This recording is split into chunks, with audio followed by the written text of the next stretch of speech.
Finance Committee meeting of Thursday the 22nd of February 2018. Welcome everyone, particularly welcome Ryan, our new member. Congratulations. I understand you've been briefed on how everything works, and if you were briefed the way we were, there'll be lots of mistakes. No, just... Okay, first item is to approve the agenda. I'll so move. Mallet, sorry, he beat you. Mallet Bunting, those in favour, those against, carried. Do we have any? No, everyone's here. We have no apologies. I did it the wrong way around. Okay. Does anyone have a declaration of interest to declare? Anyone hiding an interest? They should declare. Right. Okay, I understand we have no public forum. Okay, we'll now move straight into item 5, confirmation of the Finance Committee meeting, open minutes of the 7th of December, which is page 6 of your agendas. It's just to note. Good, you're straight into it, eh? Yeah, Toti Trust, I think it's coming up later, and my mum's on the trust. Oh, so you're not on the trust though, are you? No. That's probably not a... No, it's probably fine. Yeah, okay, we'll record it, but I don't think that's... You would be conflicted, but... I don't know. Is there? There's no item on Toti Trust in here, though, is there? No, but anyway, we're just getting through. Just in case. Carry on. Just in case. Paul is winding you up, is she? No, he asked. Okay, all right. I don't think there's no issue. I don't think, Tuesday. Ryan. And there'll be a schedule that you'll...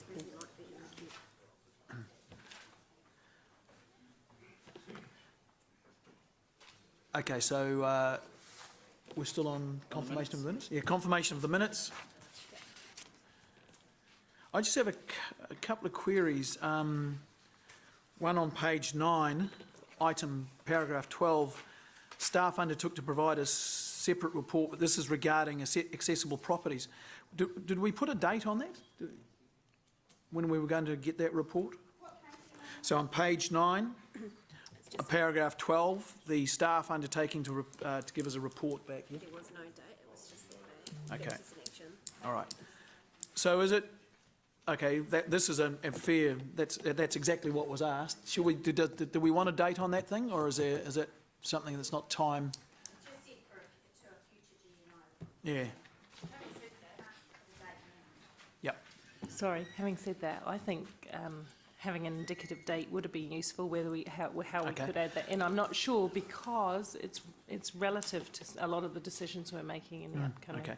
Do we have LTP. any indication of when that report was expecting to come back? And I'm not too sure who's responsible. It might be Sean, is it? It's under Lance, I believe. Oh, Lance isn't here. We can Okay. endeavour to find a date and circulate back on that. If we can just get some clarity on when a date I'll might be. put a note in the minutes for this time round. Thank you. Okay.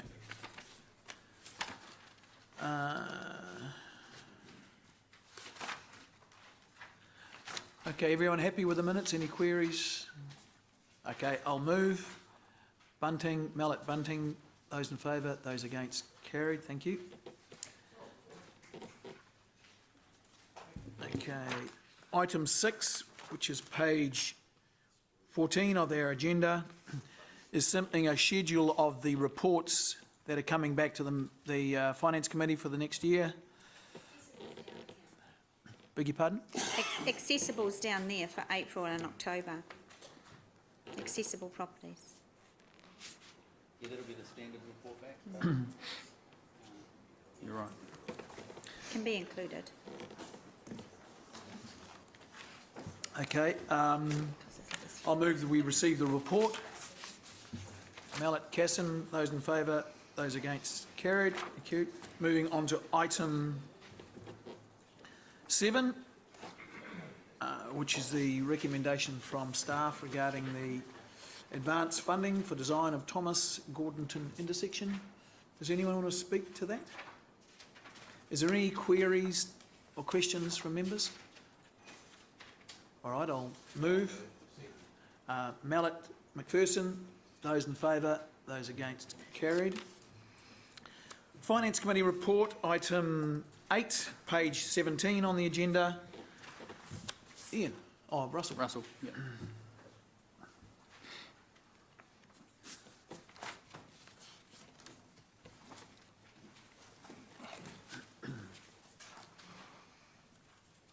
Good morning.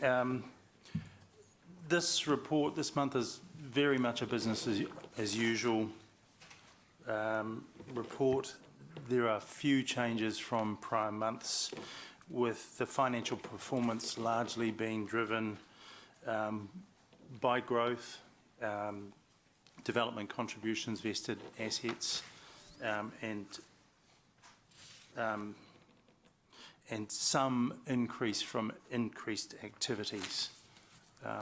But essentially it reports a profit and loss surplus consistent with previous months at 22.6 million. And after the various balancing the books exercises, the council result shows a surplus of 12.2 million. Russell, when you're doing that, would you mind just referring to the paragraph that Sure. you're speaking to? Sure. Thank you. Sorry, paragraph 6 shows the balancing the books exercise that is adopted by council and shows a surplus of 11.2 million. The second tier of balancing the books shows a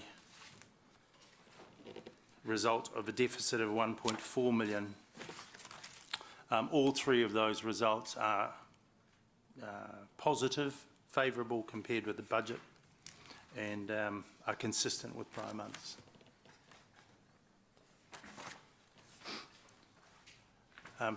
Turning over the page in terms of the balance sheet, particularly capital expenditure, our debt levels remain within acceptable levels and are slightly behind budget. And our capital expenditure, which no doubt there'll be some discussion on, is slightly lower than budget. Whether that's favourable or not depends on your perspective. But essentially the trend is quite consistent with prior years. So while compared with the full year budget it looks low, there's a consistent trend over the years to expend less in the first half of the year and then quite a substantial increase in the back half of the year. What's the rationale for what on earth is the mechanics that goes on behind that? We don't have to spend a whole lot of money to avoid tax at the end of the year or anything? Would you like a personal review?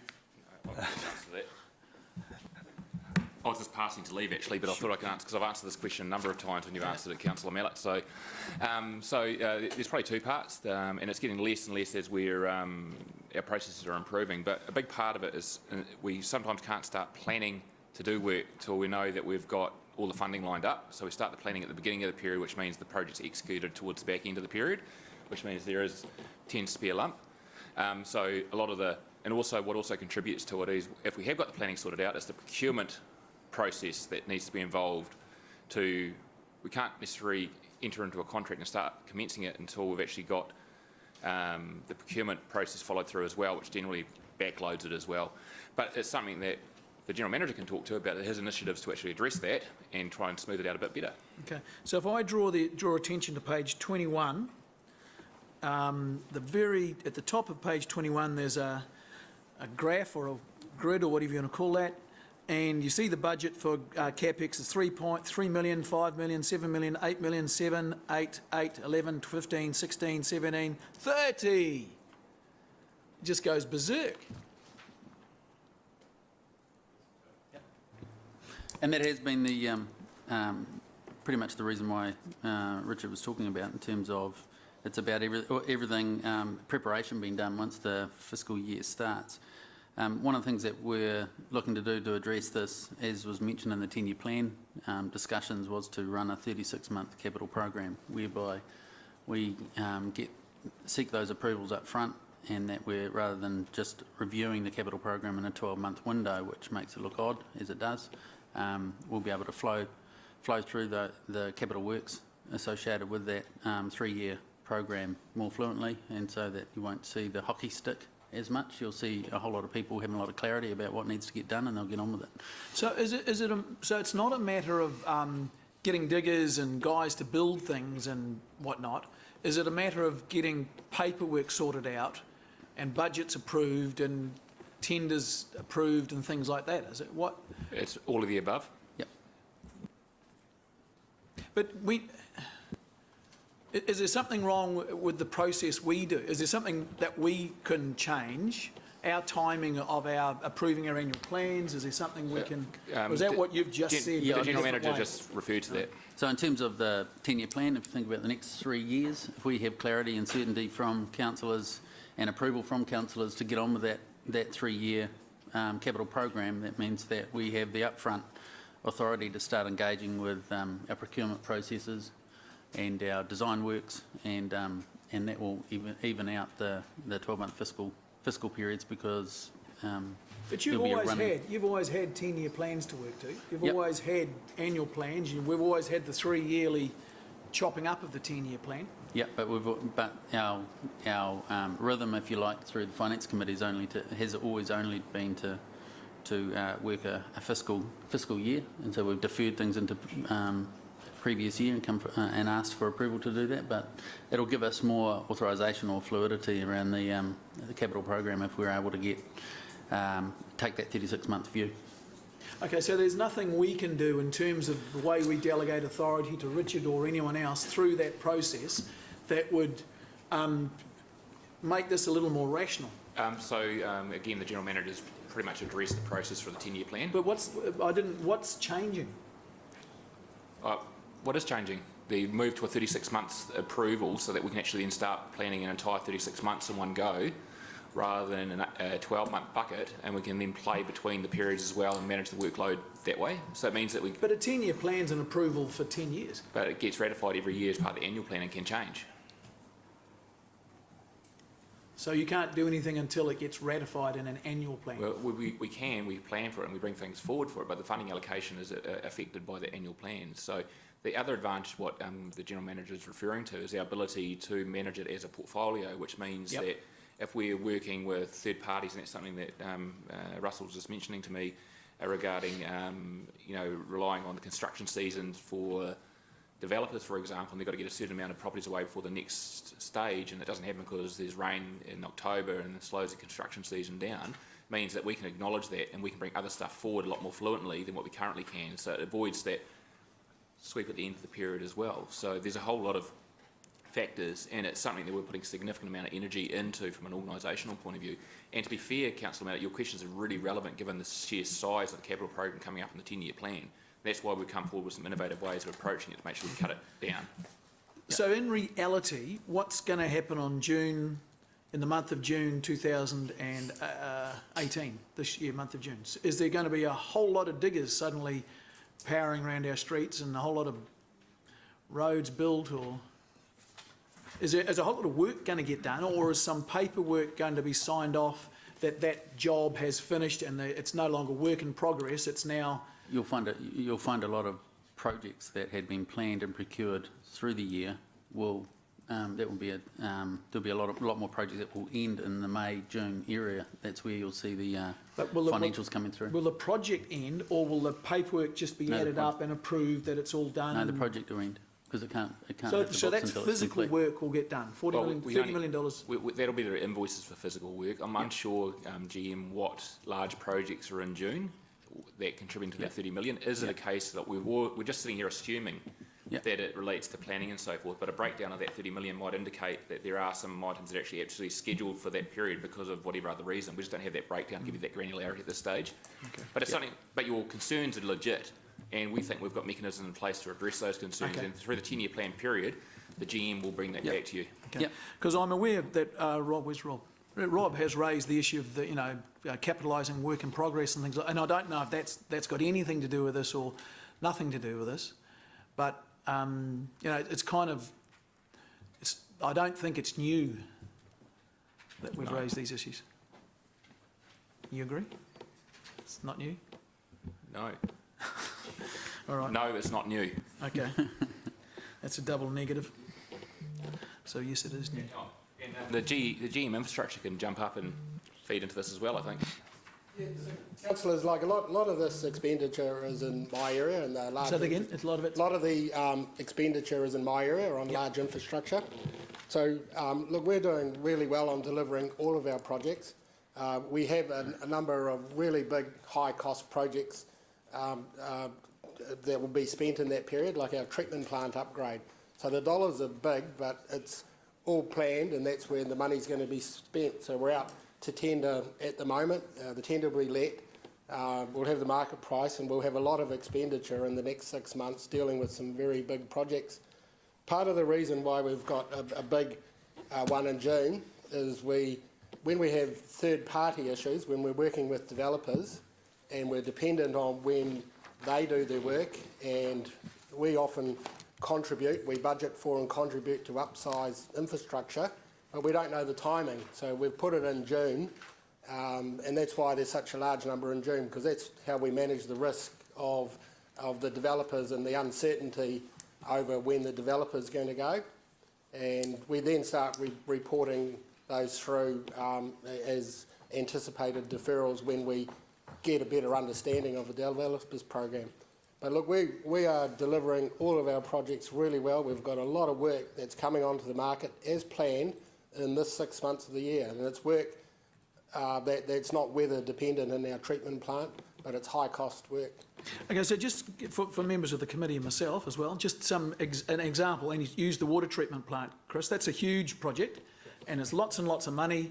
When does it hit our books? Because obviously you're not doing all the work on the 30th of June. No, so you're doing work through the preceding months, but that doesn't, my understanding, and that becomes a thing called work in progress as opposed to a finished project. So there could be millions of dollars of work waiting to get unleashed type of thing, to come onto our reports. But so it's actually there, being done, and there will be certain certification and warranties and all sorts of things that have to be done before you can securely say, yep, that's what it cost, it's finished, and we approve it, and there's a process where you guys say, yes, it's up to scratch and all sorts of stuff, which to me is kind of a paperwork process. But these they're important, but sorry. Sorry to interrupt. These funds include work in progress. So as we accumulate and pay invoices to suppliers, that goes to the capital work in progress, which is recognised in this list here. Once the asset is completed, then it moves out of work in progress into our final process of moving from work in progress to is a lot of ticking and totally appropriate things that need to happen. Look, the treatment part, they're complicated projects, and there's process to go through. One of the treatment plants is in excess of $20 million. So they're big dollars that'll be done over multiple years. So we've got to design them. We've got to go through a process, and one of our treatment plants, some things that can cause delays, and they're actually good delays because they're about risk management and keeping safe. So we got to the end, and the seismic rules changed, and so we had to reassess what we were doing in a new seismic environment. So we deliberately slow down the project to do that review to make sure that we're building the right thing. So, the project is in good shape. We'll deliver it to the multi-year plan, but sometimes the dollars just shift between years as we're making decisions around risk. But I'm not, okay, you're talking about uncertainty, but I'm just talking about, a big project can be broken down to a whole lot of little projects, and it seemed to me that some of these little projects can they, and I might be wrong from accounting terminology here, but can they be accepted as we've done all our pre-planning, let's put that into our fixed asset register, but you've chopped up the project into a whole lot of bits, which would give us much more clarity as to what work has been done, because I can't believe you're going to do $30 million worth of physical work in the month of June, but I would think that probably a whole lot of stuff that's been done previously will suddenly be recognised in June, but I could be wrong. It could be recognised because now all of that work can now be bundled up and saying it's ticked, even though that part of the project had been finished, signed off, paid for earlier in the year. Yeah, I think we're dealing with so many different types of projects. So in here, private development agreements where we're agreeing to co-fund with developers. So sometimes it's about providing funding to them in a particular cash flow, and at the end of the process we'll have an asset vested into us when we take account of that. So yeah, there's so many different types of projects and it's a hard question to answer. So for example, in June, our debt's not going to increase by another 30 million because we're paying for $30 million worth of things, is it? Councillor, it may. So, Obviously, accounting-wise, we have timing issues and we manage our cash flow to ensure that we have sufficient funds to pay. If we've got $30 million worth of invoices going out, payments being made, more likely than anything, the cash flow for those would go out probably end of June, maybe into July. So that suggests it is actually for work that's done right at the end of the year? Yes, both the budget because contractors won't, no, they'll want to be paid on the 20th. So if the work was done early in the year, they'll want to be paid. So this suggests to us then there's a big blip in our debt coming on the horizon here, isn't it? Certainly our cash flow management allows it for us Well, hang to on, meet is these that going to requirements. affect our debt? Yes. So at the moment we're tracking like we're behind is the wrong word, we're under our debt expectations, but that would give us some visibility. Hang on, there's a great big iceberg coming towards us, which we've only can see the tip of. It would be a planned iceberg. Yeah. No, it's coming.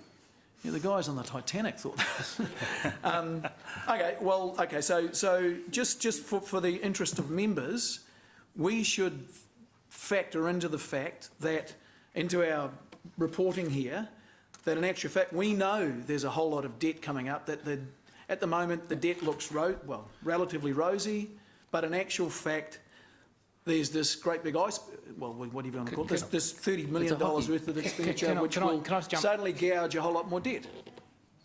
So a couple of points. Councillor Leary was answering my question, so wasn't even a question, sorry, but putting it forward. It is a planned program, which is the General Manager's point. The secondly is, to Russell's point, is that we manage our cash flows. So it depends on a number of factors. Not only depends on what's going out, it depends on what's coming in as well. So we have our rates invoices, we have NZTA subsidies, we have, we effectively manage everything we do through debt and our levels of debt we have, and so basically we expect that we'll borrow, we don't borrow. If there's $30 million worth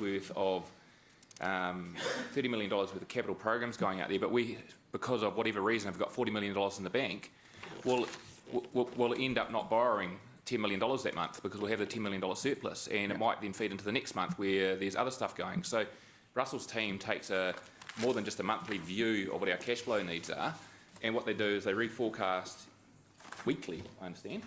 Daily, sorry. Oh, there you go. Learn something every day. They forecast daily what their... Well, when I was there, it was 3 yearly. So they approved it daily and forecast it daily to work out what our cash needs are. And sometimes we don't need to borrow because we have surplus money in the bank. That's correct. So I wouldn't be concerned about the blip there from a debt point of view. A, it's planned as a total level for the year, but B, depending on our cash flows, any time during the year, we may or may not need to borrow for the capital program, depending on when money comes in, when money goes out, because we don't want to borrow because it's more expensive than utilising the cash that we have coming in through rates, which is basically, you know, free cash in the bank at that stage. So where's the debt used? Where's the debt figure in these? Used to be a box of debt. Which Paragraph 66. Oh, there it is. Yeah. Okay. So at the moment, councillors are kind of comforted by that. Year-to-date debt is 361 million. We budgeted at the end of the year for that to be 433. Correct. So part of that movement from 361 to 433 will be approximately $30 million worth of capex in the last month.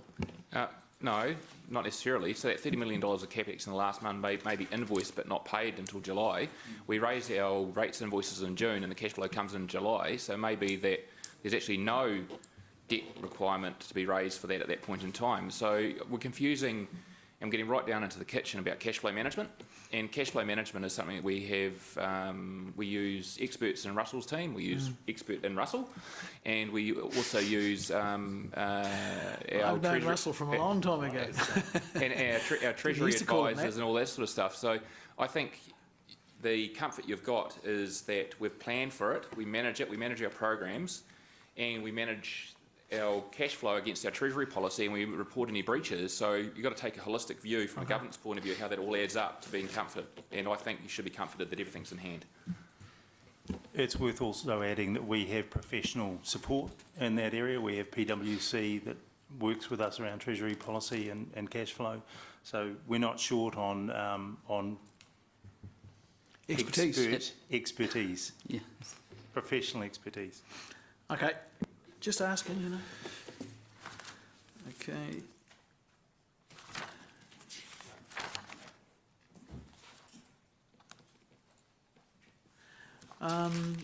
So are there any other questions regarding the 10-year monitoring report? Sorry, I haven't got my right button pushed here. Sorry, Angela. Right, thank you, Mr Chair. On page 18, paragraph 10 at the top there, we're starting to use different language, and I get nervous when we change the language in our reporting, because I think that with some few adjustments over time, our reporting is very good on the 10-year plan. So you're now talking about net debt after adjusting for cash on hand and cashback reserves. If I look at the debt from the last financial report was 360 million, there's been 22.8 million of capital projects added on to that. So that's 382 million. Why are you now moving to a net debt language? I can't necessarily talk too much about the language, but the number is the same. So the 361.4 million in debt has always been what I will now call adjusted for cash on hand and cashback reserves. The wording in there may well be to try and explain it slightly more. There is more detail in the report. I wouldn't want to go into too much detail on here, but the Treasury report gives a breakdown of that, and that is attachment number 4, I think it is. So my question still remains. Did it used to be called something else, Angela? Debt, overall debt, and on page 24, point 66, the language says total overall debt. You can't express the same figure using different terms. It's confusing. Net debt and overall debt, one would assume would be two different things, but in here it's exactly the same figure. Now, when I look at the last financial report, and I always look at the previous reports, that, as I said, that overall debt reported was 352 million. In this report, there's another 22.8 million of capital projects, so debt should be 382 million. That is if there was no other cash coming in to offset that. Yeah, but then but that's because you're now expressing net debt. Yeah, so debt... You didn't do that in the past. It's always been overall debt. It's just, so the calculation's the same, but in writing the report, the writer's just trying to be more descriptive, but I take your point about the clarity of using the same terms, so I think that we need to do that for the next monitoring report. Because it's a valid point. It is confusing. That, yep. Yeah. So it's either overall or it's net, whichever one it is. And as long as I'm assured that that figure is right, then. Yep. Thank you. Further questions on page 20. Under the capital expenditure program, I think, David, I may have raised this before. In the 138.7 million of our capital expenditure program for the year, can we have the dollar value within that expressed out of what is DCs, or is that too hard? DCs don't have anything to do with... Well, yeah, they do, don't they? I mean, They fund it. Sorry, of the funding is where I'm going. What I'm trying to look at is how do we track this in terms of the lag of what's in there, because when I'm talking about, as an example, Ryder Turner Town Centre, you know how when we went through the long-term plan, that those DCs is money that we collected and had been sitting there for a very long time. I guess what I'm trying to work out is of the program, the capital program for this year, how much of that are we committed to? I mean, we can change our mind on a project, but when we say to a developer and we've collected money off them, we committed. So a lot of our capital expenditure is done up front when we develop, and then it's when the sections are sold that we are able to, or the titles are given is when the developer needs to pay its development contributions, right? So the purpose of 36 and 37 is just to describe what our capital program is this year in total in terms of what's been approved and what's been approved for this year through the annual plan process and what's been deferred or brought forward from later 10-year plan years. So a rule of thumb is that 80% of our capital expenditure, where it involves DCs, 80% of our capital spend is up front, and it's in future years that we'll collect the DCs to pay off the debt that capital program caused. Okay, yep. Angela, is your concern that the DCs are still there to pay for the project? Yeah, probably in the context of defer. It's probably not the right place. Yeah, it's not the right place for it.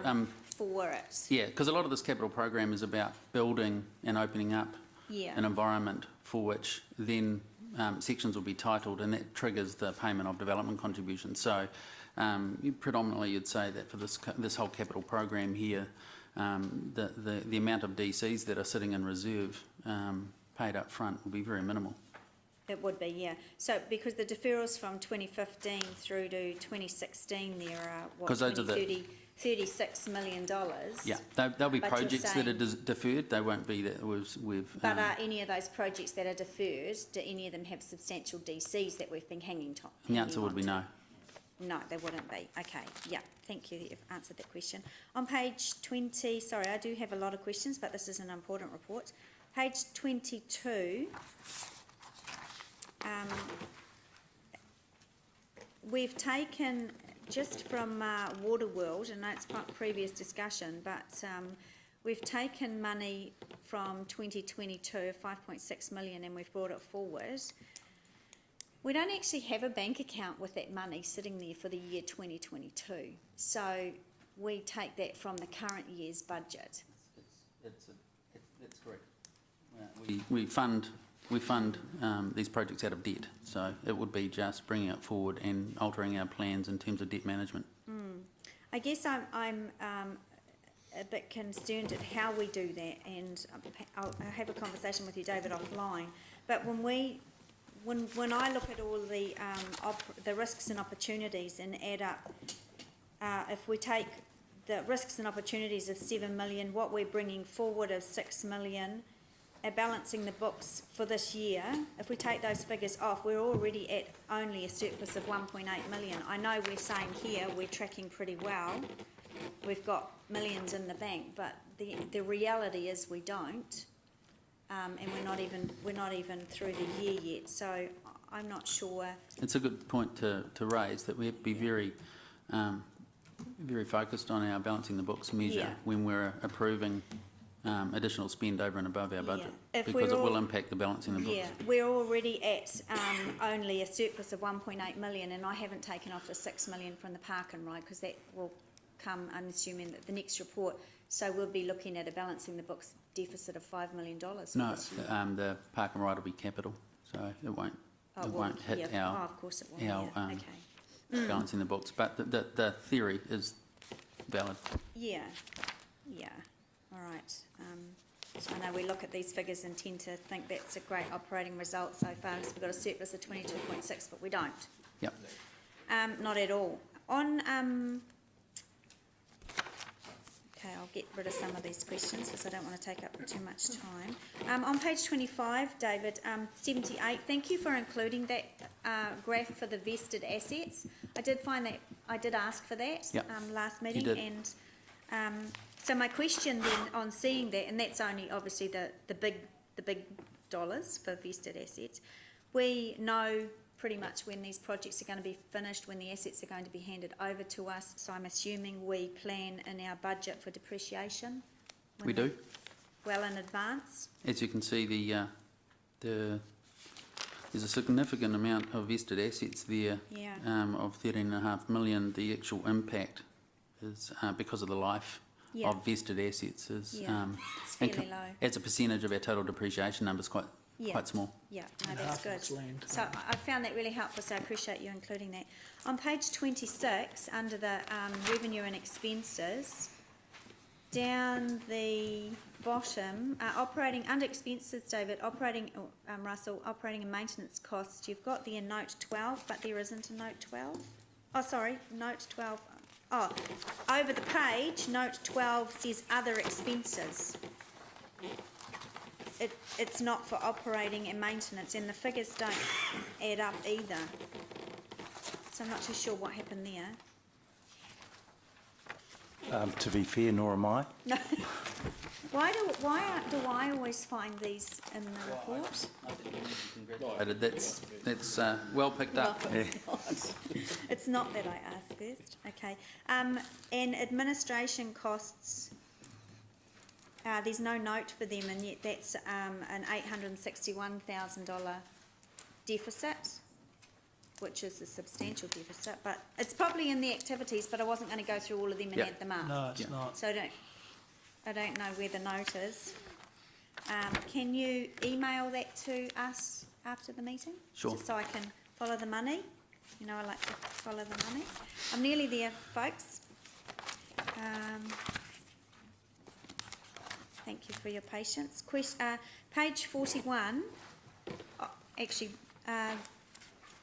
this is under economic development and Sean's area, and I note there's a further report, but that's a good result. Note the uplift in revenue achieved to date. What have I got? Any indications that this trend will continue? But I think I'll pick it up in the H3 report. So that was a waste of time. Sorry. So many questions. Page 66. I'll drill into this a little bit. And 65, the river plan.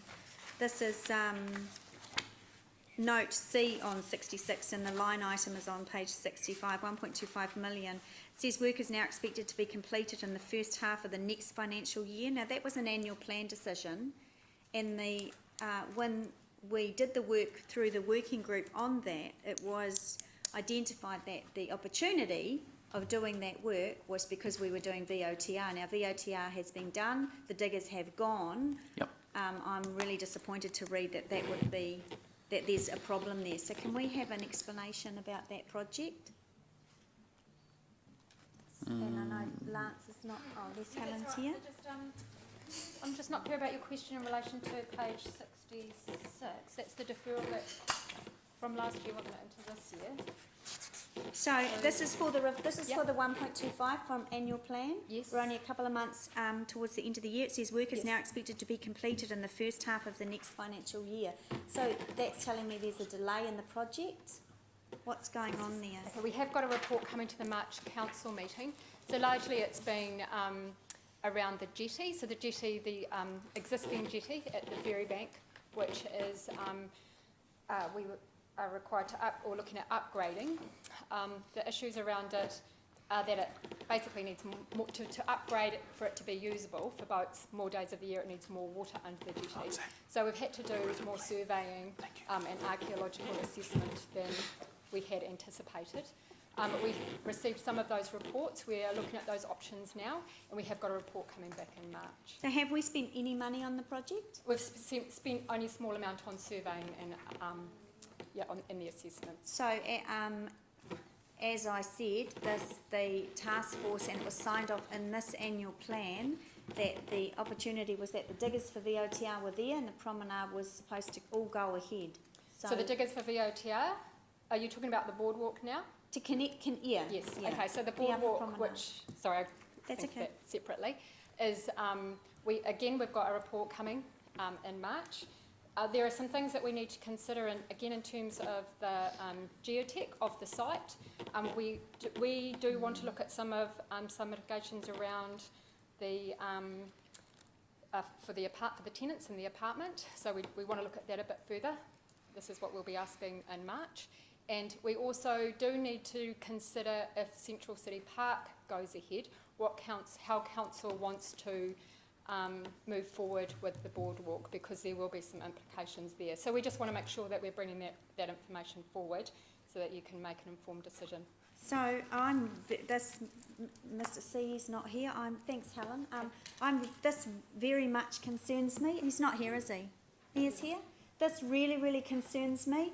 The Central City Park obviously is something that I don't support, but has nothing to do with this annual plan.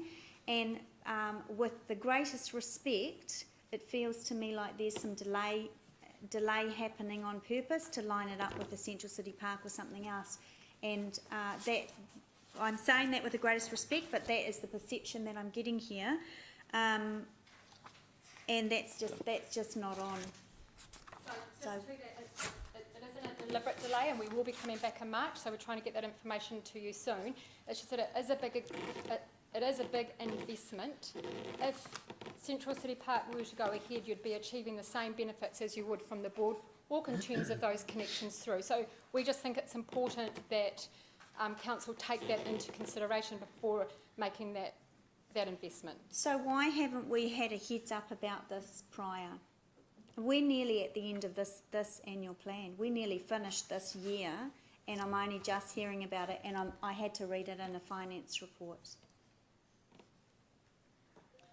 I can't respond to that. In March. Yep. Yeah. So we've been pulling that information together to bring to you in March. Helen, sorry to interrupt you, Angela. You note there, work is now expected to be completed in the first half of the next financial year. Can we please put financial year ended such and such? Because within, the next financial year is very unprecise. Pardon? Yes, yeah, very much so. It gets worse as you go forward. Sorry, Angela, keep going.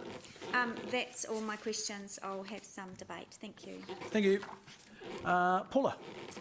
Thank you, Mr. Chairman. Thank you, over there. Yeah, I know, it's habit, isn't it? Thank you, Mr. Chairman. Actually, Angela's asked some of my questions very well, so I won't go over those. Just in terms of where you were going about costs and debt, when the renewals and maintenance, Chris, when the renewal and maintenance schedule was put together, and we asked a lot of questions, and I don't know if he's here, is he? Can't see, around the confidence we could have. Can you give us a page number, Paula? Page 24 at the top. I've just scrabbled my thoughts there, sorry, so there's no particular page, but it's about the renewals and maintenance and where it features in the budget. I want to still understand that we have absolute confidence, given that it is going to be very variable. We've just started on the big Waterworld project, right? So we don't know when we start doing the work what we may find that might drive the costs down. It might be cheaper, would be good, but it might not. And so, isn't what we were talking about before a bit like sort of paying on your credit card, knowing that you can pay it off at the end of the month, when some of those when you have to move across those periods of time with what you're doing in the renewal and maintenance space? I guess with the business we're in is to obviously build large items, large assets, and to and they have an inherent complexity to them, which can impact timing. So being that that's the business that we're in, we're very comfortable on a daily basis of forecasting what's actually going on to make sure that from a financial perspective we've got enough debt, we're not spending too much without authority, and making sure that you are all kept up to date. But it's a picture in time, right, and it changes all the time. That's right, and so the point to be made is the debt at any point in time is relative to the schedule of works was going on at the time, and may well not be the same in a month or even a week. Yeah, as well as other items. And we talked about before in terms of development contributions. We don't know how much cash we're going to receive. So we've got to put that context. A lot of rates, a lot of different items can impact our cash flow management. So, and as those changes occur for a variety of reasons, that comes through the Growth and Infrastructure Committee as a report to us. So, for example, in the library now, in the pools, find that there's something else needs to be done, it's going to be more expensive, or there's going to be a delay in getting materials either which way. That comes through GNI, right? It will be discussed. The topic will be discussed at GNI, but it'll be captured.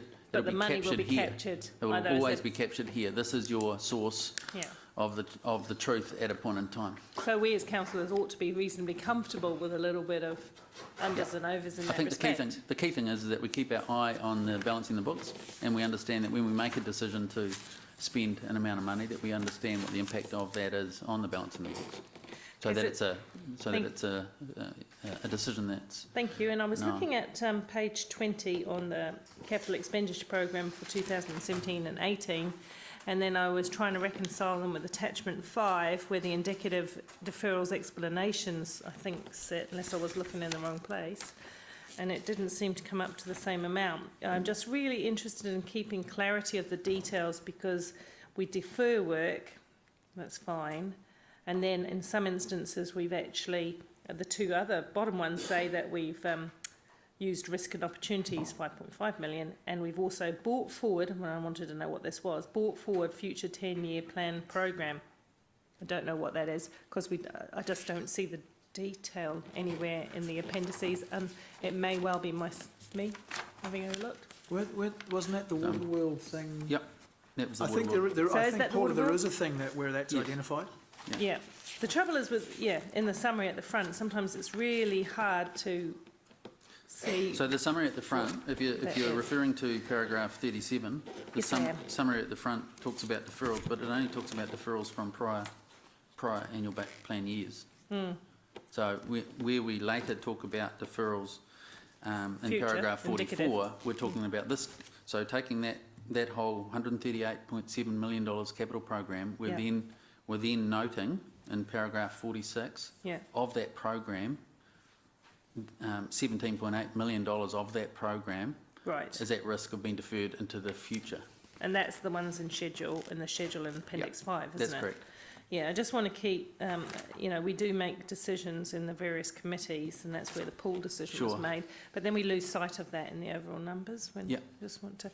And I had just one more small question, if I might. Hang on. I think I flapped the corner down. No, I think I might have to go with. Nothing. No, that's fine. But I do actually just been closing. I would like an explanation to the question that Angela delivered last. And that was my adjunct question to that was, we were having some legal negotiation about the exact precise positioning of the path and trying to meet some of the residents' concerns. Where are we at with that? Has that all come to a grinding halt as well? It hasn't come to a grinding halt. It is one of the things we want to come back to you with in March. So we want to look at there are some potential mitigations that could address some of the concerns that we're currently looking at. So the assumption is that we're continuing with the work directed by council resolution, Yes, that's the assumption. and that March is the continuation of that work that was resolved by council to do. Correct, with some other options if the Central City Park were to progress following, Okay, so long as there's transparency about that, so we can have the free and frank conversation about any changes that might occur, because Angela did make a point about the working party under Deputy Mayor Gallagher had a different direction at that time. It needs to be explored. that will be the intent of the report. Thank you. Jeff? Yeah, thank you, Gary. Look, my question is along the same lines as Councillor Southgate and referencing what Councillor O'Leary was saying before. Is it not correct that my understanding is that the reason for the delay is that there are significant subsidence issues or geotech issues? That was the reason for the delay. Is that correct? Yes, that is a key reason for the delay, as well as mitigating some of the tenants' concerns. Yes. Okay. So we're working with that through that at the moment, the geotech Yeah, assessment. okay. My understanding was that was reported back in some degree to a river committee meeting. There was one prior to Christmas that I think not many people could get to, and I certainly remember the general manager telling me that at one of those meetings, telling us that. Yeah, but okay, thanks for that. Okay, we have no further questions. No further answers. Right, I'll move the 10-year monitoring report be received for information. Mallet, Casson, those in favour. Those against? Oh, sorry, Rob, did you? I apologise. Yes, go ahead. Look, I've got a croaky voice at the moment, so please bear with me. I've got sympathy with the staff in working on multi-year contracts, contracts with third parties and deferrals that have been approved by council because of certain facts or events that have become or are advantageous to the city. So I welcome the 36-month plan that the General Manager has indicated, which will schedule out that capital expenditure and I presume will allow us to see a big picture in terms of these multi-year contracts that Chris previously referred to. It would be helpful in the design that prior to that report landing on us in the 10-year monitoring report, that we had a bit of an opportunity, maybe Gary and myself, just to look at that report so that it does help answer the questions and the time that we take in these meetings, specifically referring to this capital expenditure issue. Thank you. Angela. Thank you, Mr Chair. It won't come as a surprise that I'll be speaking just my concerns around that river plan project. It does concern me that I have to read in a finance report when we're only a couple of months out from the end of our financial budget that a project has been delayed for a variety of reasons. Thank goodness it is in the finance report. And I heard some of those reasons now. I am very concerned that around the comment that we have to bear in mind a proposal in the long-term plan that has yet to be consulted on and has several months to go. The project that the task force worked on, which was in the annual plan, was always able to be in the future added on to, whether that's the Mayor's Central City Park or whether that was the previous council's river plan. So it's not like it needs to be delayed and let's wait and see. That was the reason why we came up and worked with staff, and Gina was here then working on that with us around the upper promenade and the jetty. So I'm very concerned, and there appears to be a bit of a pattern around resolutions and the strength of resolutions. I know that there is delays to things, I accept that, but as an elected member in a democratic process, I want to be informed about those delays much earlier than a couple of months at an end of a financial year. But I'm happy with the results in the report. Andrew. I just want to point out that the Mayor's Central City River Park isn't the Mayor's Central City River Park, it is Council's Central City River Park going out for consultation in the 10-year plan. Thank you. Thank you, Andrew. Do we have any further debate? I think it's important to not always be negative but speak up in support as well, and I do support Angela in some of the tenure of those comments. I think we need to have some clarity with the people with whom we're negotiating, and we just need to make sure that there's no greyness about an annual plan decision that gets, from a process point of view, an annual plan decision that is done by resolution. Staff are therefore under direction to do that. If that changes, that should also formally come back to, not at, no disrespect Jeff, not at a working party walk along, but it should come back through some sort of formal decision point of council.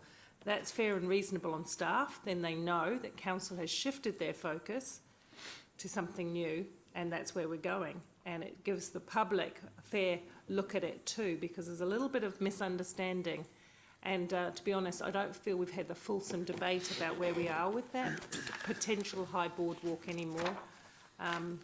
So yes, just it's about the process for that. I don't remember having a formal resolution to do anything different from the annual plan perspective. Thank you. Jeff. Thanks, Gary. Yeah, look, I take Councillor Southgate's point there. I feel I should point out that I was certainly aware from a River Plan Committee meeting prior to Christmas that there was a significant geotech issue with that boardwalk, because I was expecting it to to go ahead prior to that as well.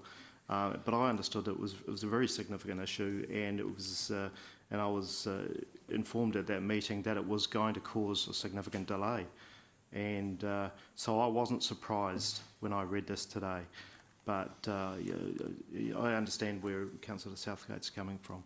But I just felt I should point out that there is a real issue there, a real concern about, I think, subsidence and the stability and things like that. And so, yeah, it came as no surprise to me. And I think it was, given the amount of money involved in these things and the history of stability issues along the parts of the riverbank, it was probably, it was definitely a good move to get it right. Thanks, Jeff. Martin? Yeah, I think Councillor Taylor's analysis is accurate, and just obviously point out there's reference to the River Plan Working Group. Council as a whole sunsetted that.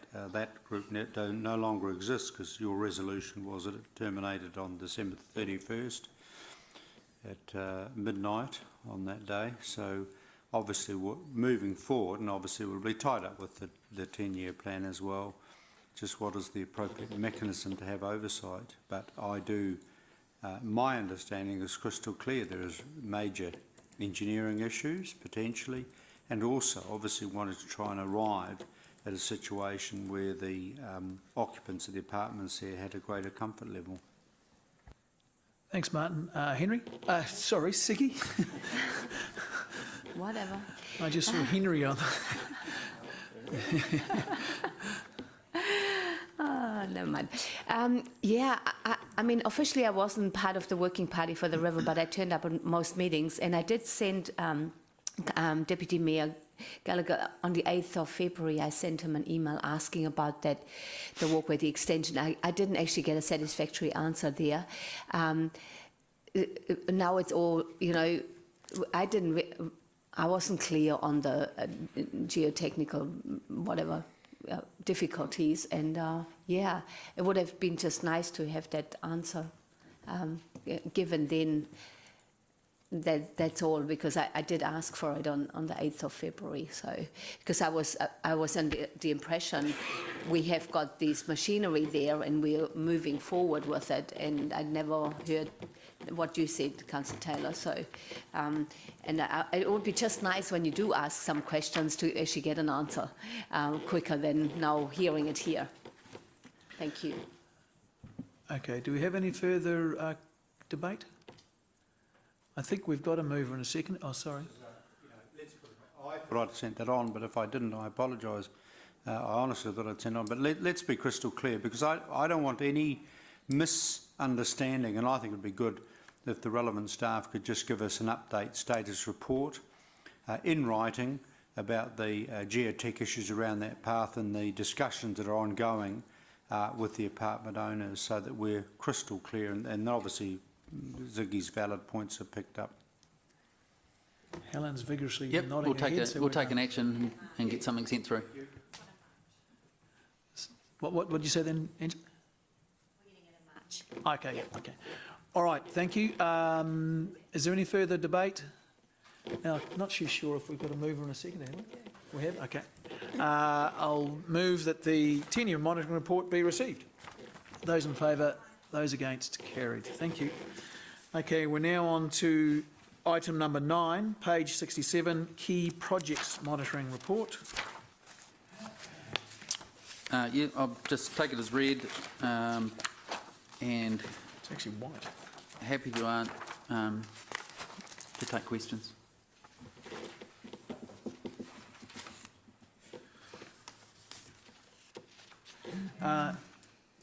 Sorry? Yeah. Just a question, I see... Rob, Angela, yeah, got Angela first. She even said me first.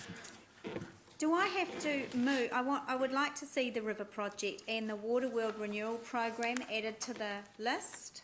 Do I have to move that, or can I just, do we have to sort of have a debate on that, or?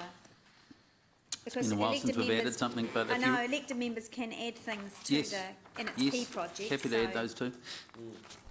I don't think anybody would be opposed to those, would they? So the just be clear what they are, what the project So is. the Water World Renewals Program be added to this, we can keep an eye on that. And So there's a number for that, and like it's quite clear what we're talking about, eh? Yep. Yeah, and then also the river project and the annual plan also be added to that, please. Yeah. And the annual plan. The No, river the river project project from and- the annual plan. Oh. Yeah, thank you. Thank you, that's all. Okay, Dave. Look, I've got a question about one project in particular. Oh, sorry, Dave, because does that need to be moved by I can just note it resolution? as an action, if you're happy with that, in the minutes. Yep. Yeah, it's just what you want. I mean, it's fine to be noted as an action, otherwise, Yep. yeah. That works. Okay, sorry, Dave. Yeah, I've got a question about one project in particular, the Rotatuna Town Centre, new agreement phase.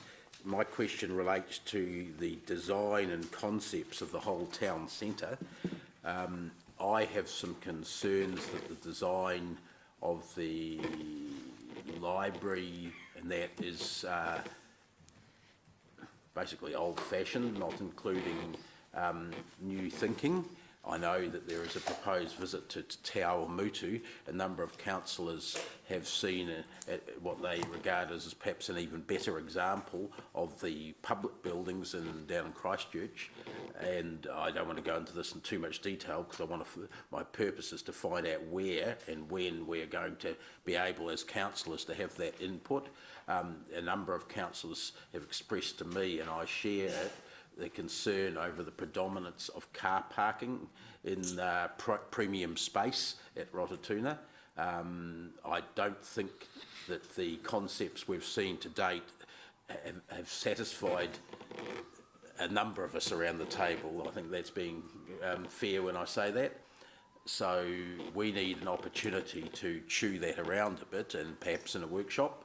And there needs to be clarity about how the decision-making process will go on that. It's important. This is the one time that we have had a chance to build or construct from start, as it were, a new village centre, the sorts of concepts this council's been banging on about in the planning area for 15 years. And I don't think we want another Dinsdale shopping centre or a Chartwell shopping centre, to be honest. So through you, Mr Chair, I'd like some clarity on how we can go about addressing those issues as a group of elected members. Through me to you again, make a suggestion. I don't know. Well, I guess it's. I know Helen's involved in some of that. So yes, it's workshopping sort of stuff, isn't it? Perhaps that's the channel, but yeah. Year one of the 10-year plan to do exactly that. So look at options and feasibility around those community facilities, and one where they're located, and and whether it's a combined facility or two, or a partnership with a retail. So that's what we'll be scoping in year one, and we will make sure that we plan. I mean, it's council decision around how we workshop that, but we were certainly planning to bring that to briefings if there is some other way that councillors wanted that managed. But we'd certainly be bringing those options, and we could workshop it at briefings. Perhaps a concern on the side which relates to some of the designs we've seen so far surrounding the supermarket portion of this. I'm concerned that the planning section of council might run away with things and sign up agreements for designs that sort of have parking out the front and buildings down the back sort of thing, because they are allowed to under the RMA. Okay. And I think it would be really unfair to the whole concept if that gets in ahead of anything else. That is outside, sorry, of the scope of what I was talking about. So the comprehensive But it's not outside the scope plan, of what I'm talking about. No, it's not. So yeah. in terms of my response to you, sorry. Sorry. So the comprehensive development plan was partnership with Kirkdale. So that Kirkdale are the developers there. So that's the comprehensive development plan has been designed according to the structure plan and district plan principles. So that is currently going through a consent stage. That we did do some workshops with some drop-ins and workshops with council throughout that process. I'm sorry, the design of having supermarkets out the front of buildings was not in the original structure plan. That was not how it was pictured. It was fairly much grey blob sort of material, the structure plan, to be honest, but it certainly wasn't anything like a specific. Any discussions between Kirkdale and the council over the exact design have never been run by council. We need to get some clarity on this. To be honest, and Helen, I realise that you've only been given part of the job, but for us, we're looking at the whole town centre, I think, and it's important that we don't have another exercise where the RMA or some narrow planning interpretation of the RMA drives the whole project, and we're left with doing a few things around the edge. I'm not sure whether the GM for planning is around. There is a law, the RMA, and we have a district plan, and we have, there's only so much we can interfere in this process. Is that right? No. I mean, it's private property we're talking about. No, it's not. It's not all private property. There's a large portion of public property there, and as Helen said, there's a. I don't know the status of it, but there is going to be, if there isn't already, a private development agreement between us and Kirkdale, who are the owners of the private portion of the property out there. The nature of that agreement, it's a two-way thing. So we have as much say as they do.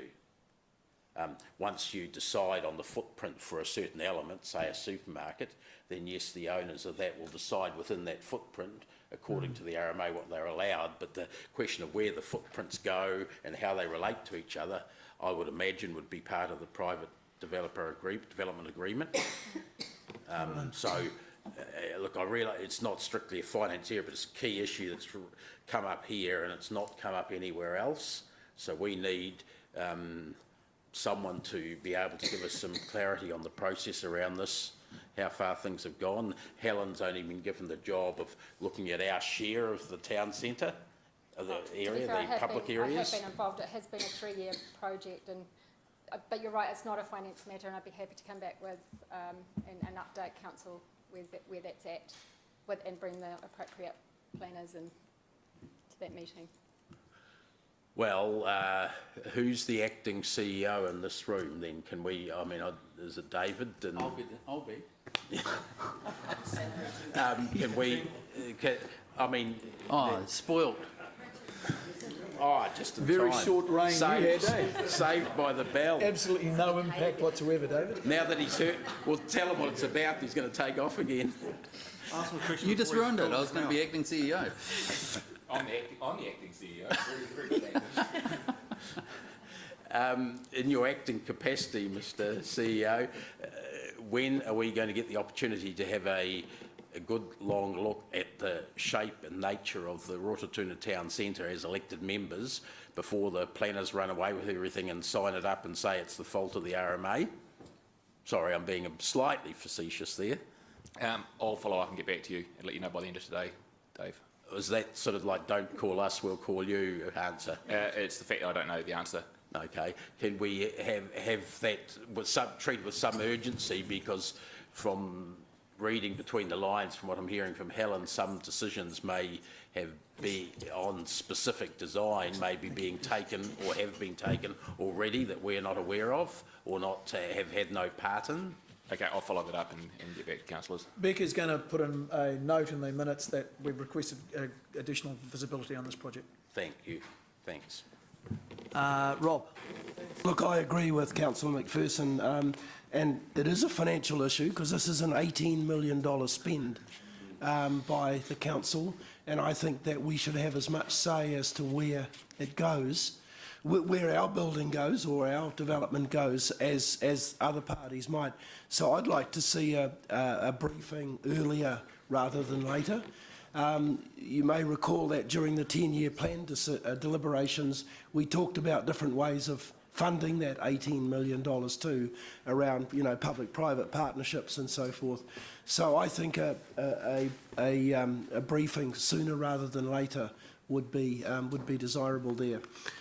My question though is around Victoria on the River, which is immediately below that, and it says there in paragraph 4, the Southern Boardwalk connection to Embassy Park will be put to council in April 2018. I think we heard just before that it was coming in March. Have we got some inconsistencies here, or is it coming in March rather than April?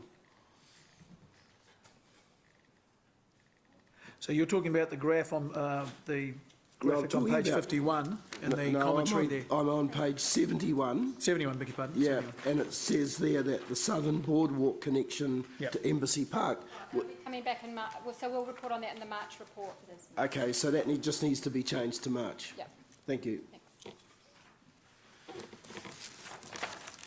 Paula. Oh, sorry, is that you done, Rob? Yeah. No, Paula. I think the question just got answered. The stage 2 works is that bit that you've just alluded to, isn't it? For Victoria on the River.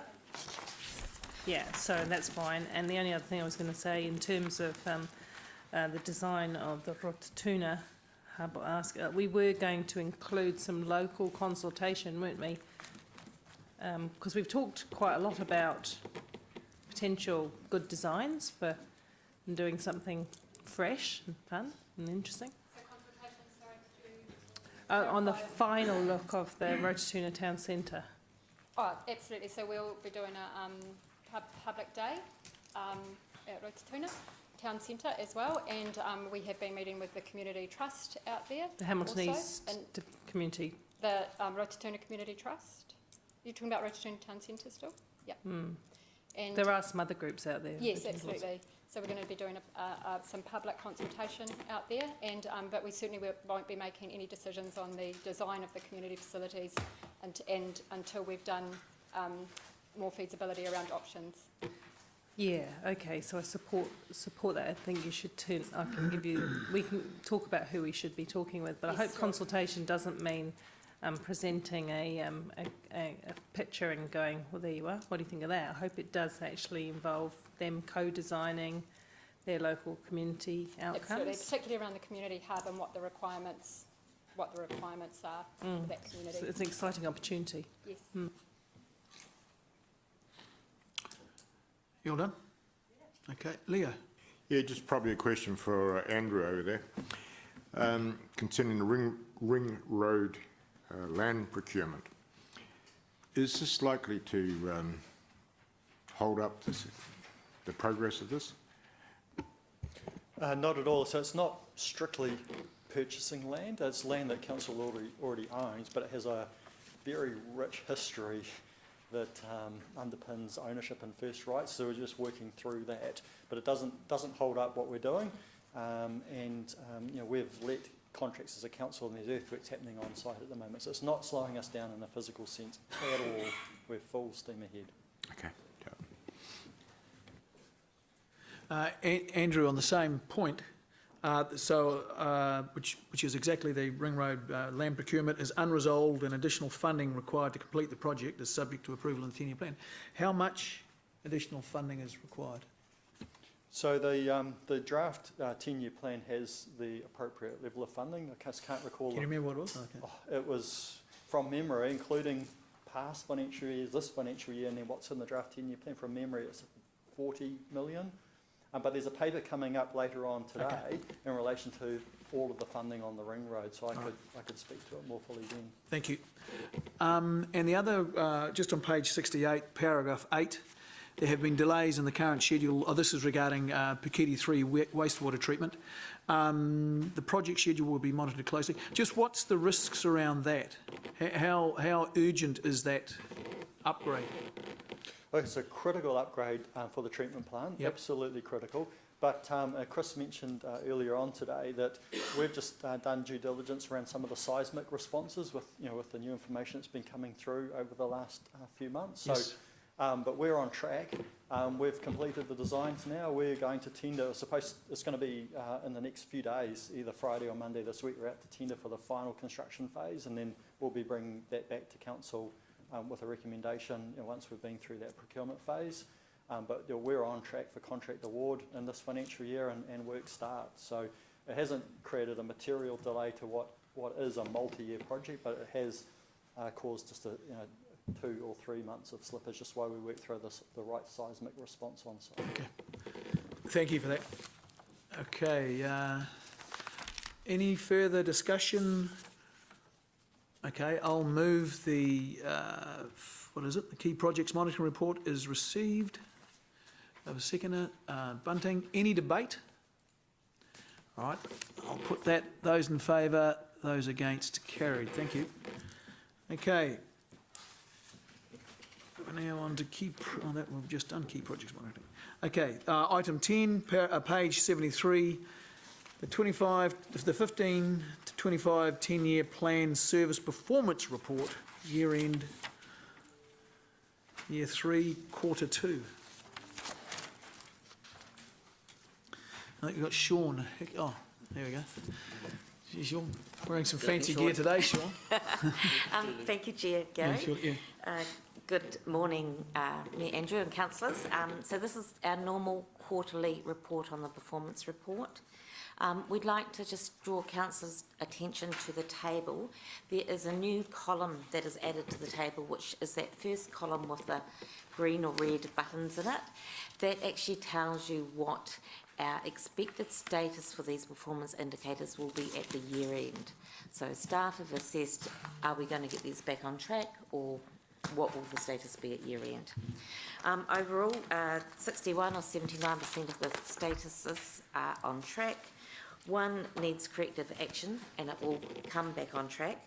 There are 13 that we do not expect to be able to meet the target, and there are 2 that we're currently waiting data for. I'm happy to take questions, and we will defer the detailed questions to the appropriate GM.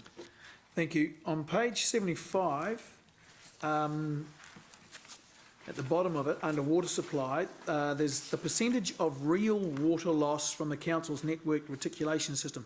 Can you just explain what real water loss means? Can I ask Murray to... Who are you going to pass it on to? So real water loss is basically the amount of water that is lost from the network less what is unmetered. So we make an estimation of commercial use, for instance, at a low level that is unmetered. So it's actual water that is lost from a network rather than just what we can't measure.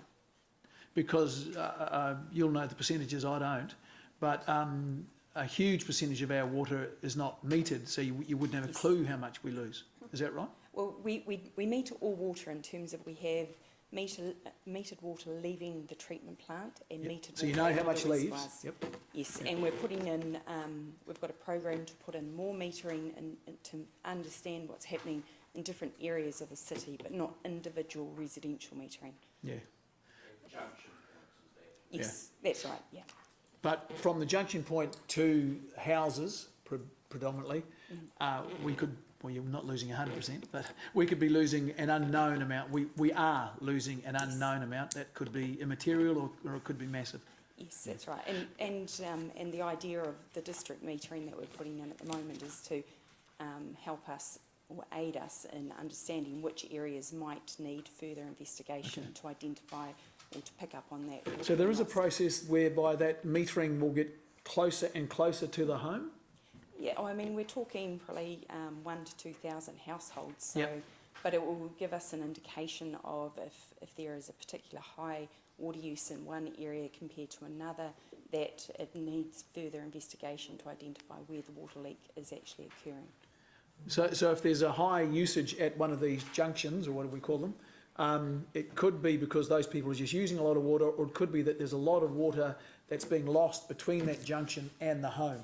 Yes, that's right. Okay. So it will target either a water loss investigation or education. Okay, thank you. Just the on page 79, at the top there, the stormwater network is in the vicinity not designed to cater for rainfall, blah, blah, blah. Who's paying for the development or the mitigation that's going on there. So this is about flooding events that occur within the city. And halfway through that comment, it says the water and stormwater network is in the vicinity is not designed to cater for rainfall of this magnitude. The investigation has indicated an issue with the secondary flow path due to the new multi-lot infill development, which mitigation actions are underway to improve the protection. Presumably those mitigation efforts will cost some money. And we're talking about people who are already living or working in places. So the improvement that was required there was the road crossing. So the driveway into the premise basically allowed water from the road into the property, and sort of so it just needs to be raised. Oh, okay. So it's a small scale, important to that person, but small scale thing. Okay, thank you. Okay, that's me done. Thank you. Paula. Just two quick ones, two quick areas, recycling and rubbish. I was, as soon as I saw that, I reflected, it's hard to go backwards and forwards on these reports, but I had a quick look, and it's around complaints more than, what page are you on, Paul? 82, sideways. And quite small, even with my glasses, just by the by. The reliable rubbish and recycling collections, irrespective of moving to a much better system, which we're all looking forward to, there was the complaints aspect was not good. Does anybody? Paula, on page 82, there's, if you look down the left, there's some 34, 25, 36. Can you see those numbers? Yeah. Which one are you talking to? I'm talking about 34. Okay, thank you. So around the number of weeks with more than 20 complaints about uncollected curbside rubbish. Just wondering, just a little bit of explanation around that one, if we could, please. So this is quite an unusual circumstance. So normally our contractor provides excellent response to complaints, but in this particular period, one of the supervisory staff were away for an extended period while they had an operation. And so someone came in their place and just basically didn't follow the normal protocols. So that person has been removed. That's fine. So it's nothing to do with customer service level delivery in general sense. No, that's fine. Thank you. And then moving to arts and culture, and I was surprised because it's got a grey bar for a start. Page 74. The middle of the bar chart. This bar chart's very good. I like it. It's a really good at first glance tool. Arts and culture. It's got a grey bar. It's the only one that does. What does a grey mean? No data. Why is? Well, does it tell us anything then? Really? And just. No, it doesn't. I'll just clarify for Councillor Southgate. The grey data relates to the fact that the grey bar relates to that we do not collect data at the moment, and that one in particular relates to founders. Founders did have key performance measures set in the last 10-year plan, so we need to continue to report on those even though it is not open and we do not collect the data. Okay, so could we have a footnote to that effect? Because I couldn't quite find that. Thank you. And then just one more around number on page 86, number 54, the unachieved one in arts and culture, one of the unachieved ones in arts and culture, apart from the libraries. The children's programs, it says in the brackets around visits from students. Our measures, do they include those people who come through Excite, or is this independent? These are our own independent exhibitions, aren't they? Yes, that's the independent, and it only includes 5 to 12-year-olds. We are looking at reviewing that because we do also have a significant number of under 5s as well come through to our education programs. In secondary school, students coming to specific things like, let's say, Gallipoli like or the Archimedes exhibition coming up. There'll be, a number of high schools that participate in that exhibition. All right, so possibly that just needs a little bit of clarity, that particular one. Sure. and the rest are all relating to library. And it just was interesting that the electronic books use was slightly down, very slightly down. Just a margin of error kind of thing, you feel? Yeah, it is one of those things that does go up and down. I don't think it's been, we did have a changeover of our system with Kokui, so you know, a lot of it will just be working through that transition potentially. Okay. Thank you, Mr. Chair. Mark. Just a couple of questions around the wording, and I think we've had this discussion before, but let's have it again. This is regards for us to be able to reconcile the results quite simply. I mean, these are basically to tell us how the work's tracking, right? And I have a little bit of trouble with, for example, page 82.36, the council will promote and encourage recycling and reuse, and yet the measure you're using is whether people are responding to that, as opposed to whether or not we did it. I want to know whether we did it, and how do I. So I think perhaps the measure is a little bit at odds with what we're trying to achieve. I accept your point, where unfortunately. Might be this one here. Sorry, where unfortunately have to report on these measures as they are, because they were set as part of the 10-year plan process. Right. As you're aware, we're working hard on our measures for our upcoming 10-year plan, so we address those types of issues. Cool. So we appreciate that feedback. So at which point do we have that discussion? When do we have that? We gave you some information at the last briefing on our performance measures, and we had a discussion yesterday, but we can come and talk to you about that. Oh, was that discussion, wasn't it? Oh, yeah, right, okay, cool. Excellent. No, that rolls out my next question too. Thank you. Thanks. Thanks. Dave. Yes, thanks. On page 89, under Democracy Services, I want to firstly congratulate staff that there's been no complaints about withholding information received from us via the Ombudsman, and secondly ask if the secret of that could be passed on to the District Health Board. I understand they have very weak governance up there. It's true. I can confirm that. It's not a secret, so we can't pass it on. Hopeless bunch of governors up there. All right, thank you. That you done, Dave? Yes. Excellent point. I also have one that Mark talked about, so page 82, and it's your comments. You said that you're going to improve these things. These improvements include long-term waste education, communication, marketing, and engagement strategy. Those are all effectively the same thing, aren't they? Larry to answer that. Do you get paid by word, do you? Must do. That would be nice. Basically, that could have been summarised into the waste minimisation management plan outcomes. So the implementation of that plan will help raise that level of... So this is kind of getting back a little bit to what Mark said. It's we haven't achieved it, but we're going to do it by education and things like that.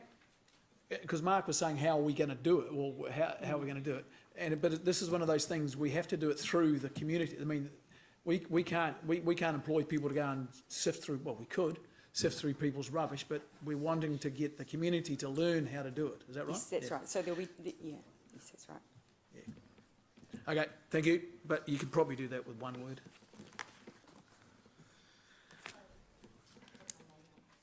Oh, sorry. Yep. Not up there, sorry. Go ahead, Siki. Thank you so much. Just a question to page 81, 29. Roads will be adequately maintained. And that might be a perception, and that goes to Chris. I did email him about that, but I just heard from people that, you know, they think some of the roads are resurfaced more often than others. Like it is a perception. It probably is more a perception than anything, and it has probably got something to do with our asset management plan. Is that possible, or do we? Yeah. Yep. You got my email, didn't you? Yeah. So the basis of the email, Councillor, was do we just do these roadworks be because it's like a birthday time and it's time Yeah, to do yeah, it? yeah. And the answer to that, I'm sorry, I haven't responded to that. No, that's okay, yet, that's but okay. the answer to that is no. So what we do is we have really good technical systems that tell us when a road will come to its end of its life and we should renew it or we should put a new surface on.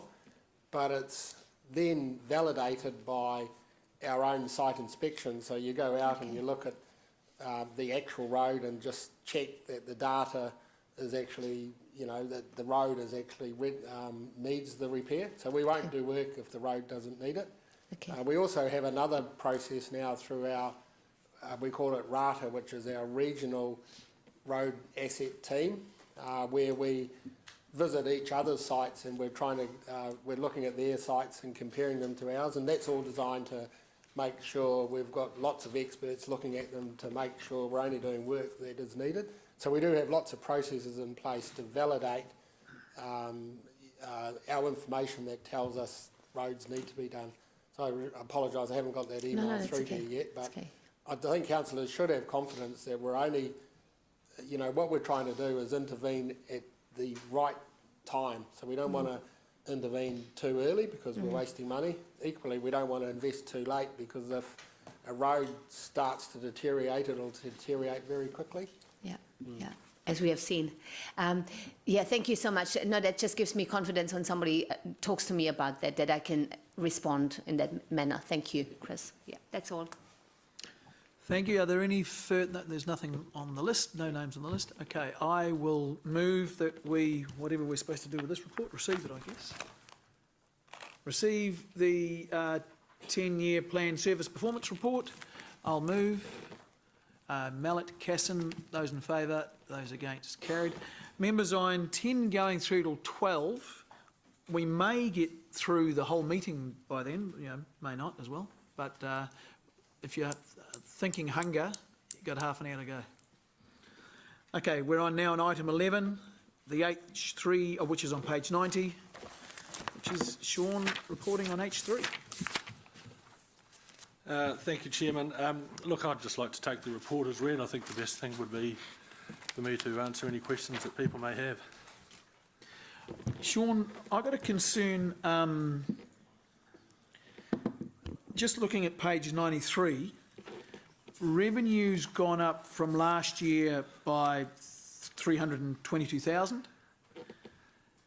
but our expenses have gone up by 671,000.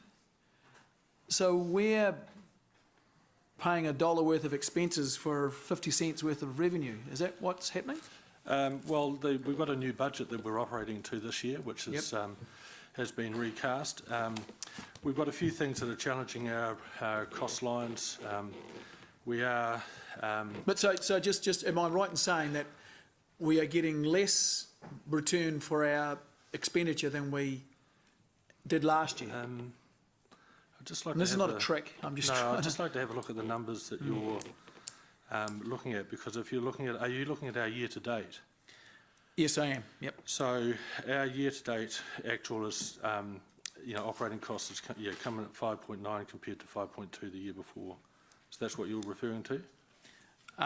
Well, yes, that I think in retail terms you call it your margin, your net margin. Your margin is dropping, reducing. Yeah, so look, if you look at the at some of the line items there, the key operating and maintenance costs, we've had a hit, which is affecting us with the sort of maintenance issues that have caught up with us on some of the areas, particularly Seddon Park. We've also taken up a previous allocation of around $90,000 that was written as a against our balance sheet for work on Founders if Founders was going to be refurbished, and this was a couple of years ago. However, that's no longer on the agenda for Founders, so we've had to take that up into our operating costs. Okay, as well. So that's part of it, but certainly a big part of the cost increase is to do with our revenue, but certainly by no means all of that. So what? I'm not trying to put words in your mouth, but what what is happening is we're getting lower yielding events or lower yielding things because it's costing us to get more revenue, it's actually costing us more. We're spending more on expenses than we're getting from those expenses in terms of revenue. And we've had that discussion previously where we talked about the new budget that we have. Yeah. So, I mean, there's a lot of examples I can give to you, but, we still are operating our budgets based on the closure of founders and looking after the previous founders' clients, particularly the community groups. So a good example of that we've talked about, NZSO, the cost for us to reinstate the arena into the format that's required for the NZSO on a per show basis is pretty significant. We've got it down to around $70,000 a show, I suppose. And if you look at the cost of Mary Poppins, for example, which doesn't generate revenue, but the cost of actually reconfiguring the arena to allow that format of a show to happen, that's what's hit us, and that's where our budgets were reflecting of that for this year. So, and I'm not being smart here, but what you've said is, yes, Gary, you're right. We are getting lower yielding thing, and you've just explained why that is. In terms of some very specifics, it really relates very much to those, community-orientated services we're providing. Okay. Thank you.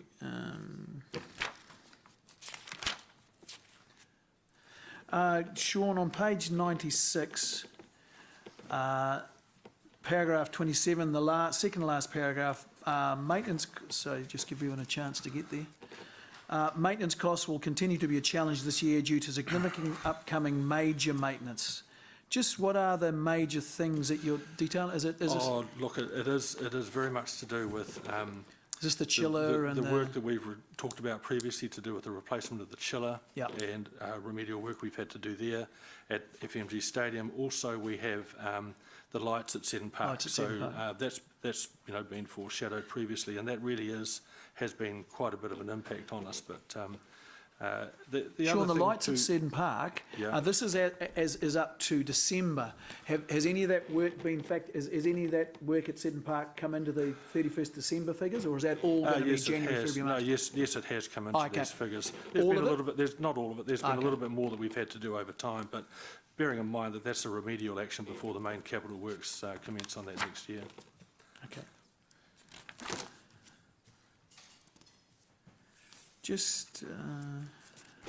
No, that's me done. Thank you. Rob. Yeah, thanks, Chair. Look, I've just got one question, and that is subsequent to this report period.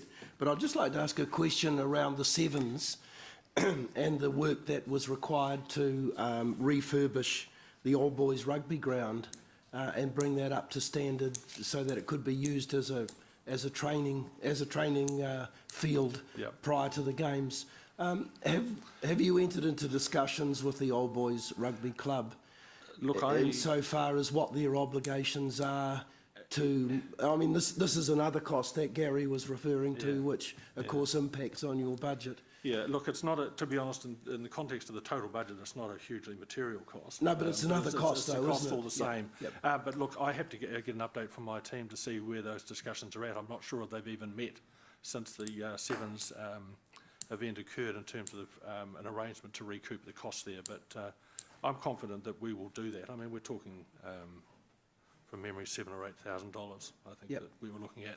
However, I will signal to you, since you're asking that question, we do intend to have a conversation with them about the upkeep to the grounds going on at Fred Jones Park. That's the second part of my question, is in terms of not having to spend it again next year. Yeah, that's exactly right. And also bearing in mind our need to have that in tip-top condition for the next Sevens event in 2019. Yep. Okay, thank you. Mark. Thank you. Page 95, the Stadio revenue forecast. I'm just looking at the two staggeringly big red lines about the tests. Now, originally I saw that as the green one was what we'd budgeted for and the red one was what we got, but that's not right, is it? One's one year, one's the next year, is that right? Sorry, budgeted revenue is in green. Yep. In terms of the red line or the red bar, that's actually what we got. That was last year. So this year you need to follow the blue line.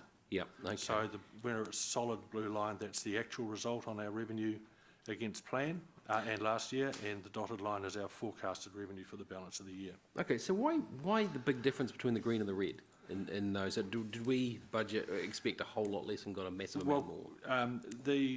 The sync that we have for our budgeting for All Blacks tests, normally we're not able to actually factor them in because we don't know if we're getting them at the time that we're doing budgets. So because they're such a significant item, we don't budget for them. Okay.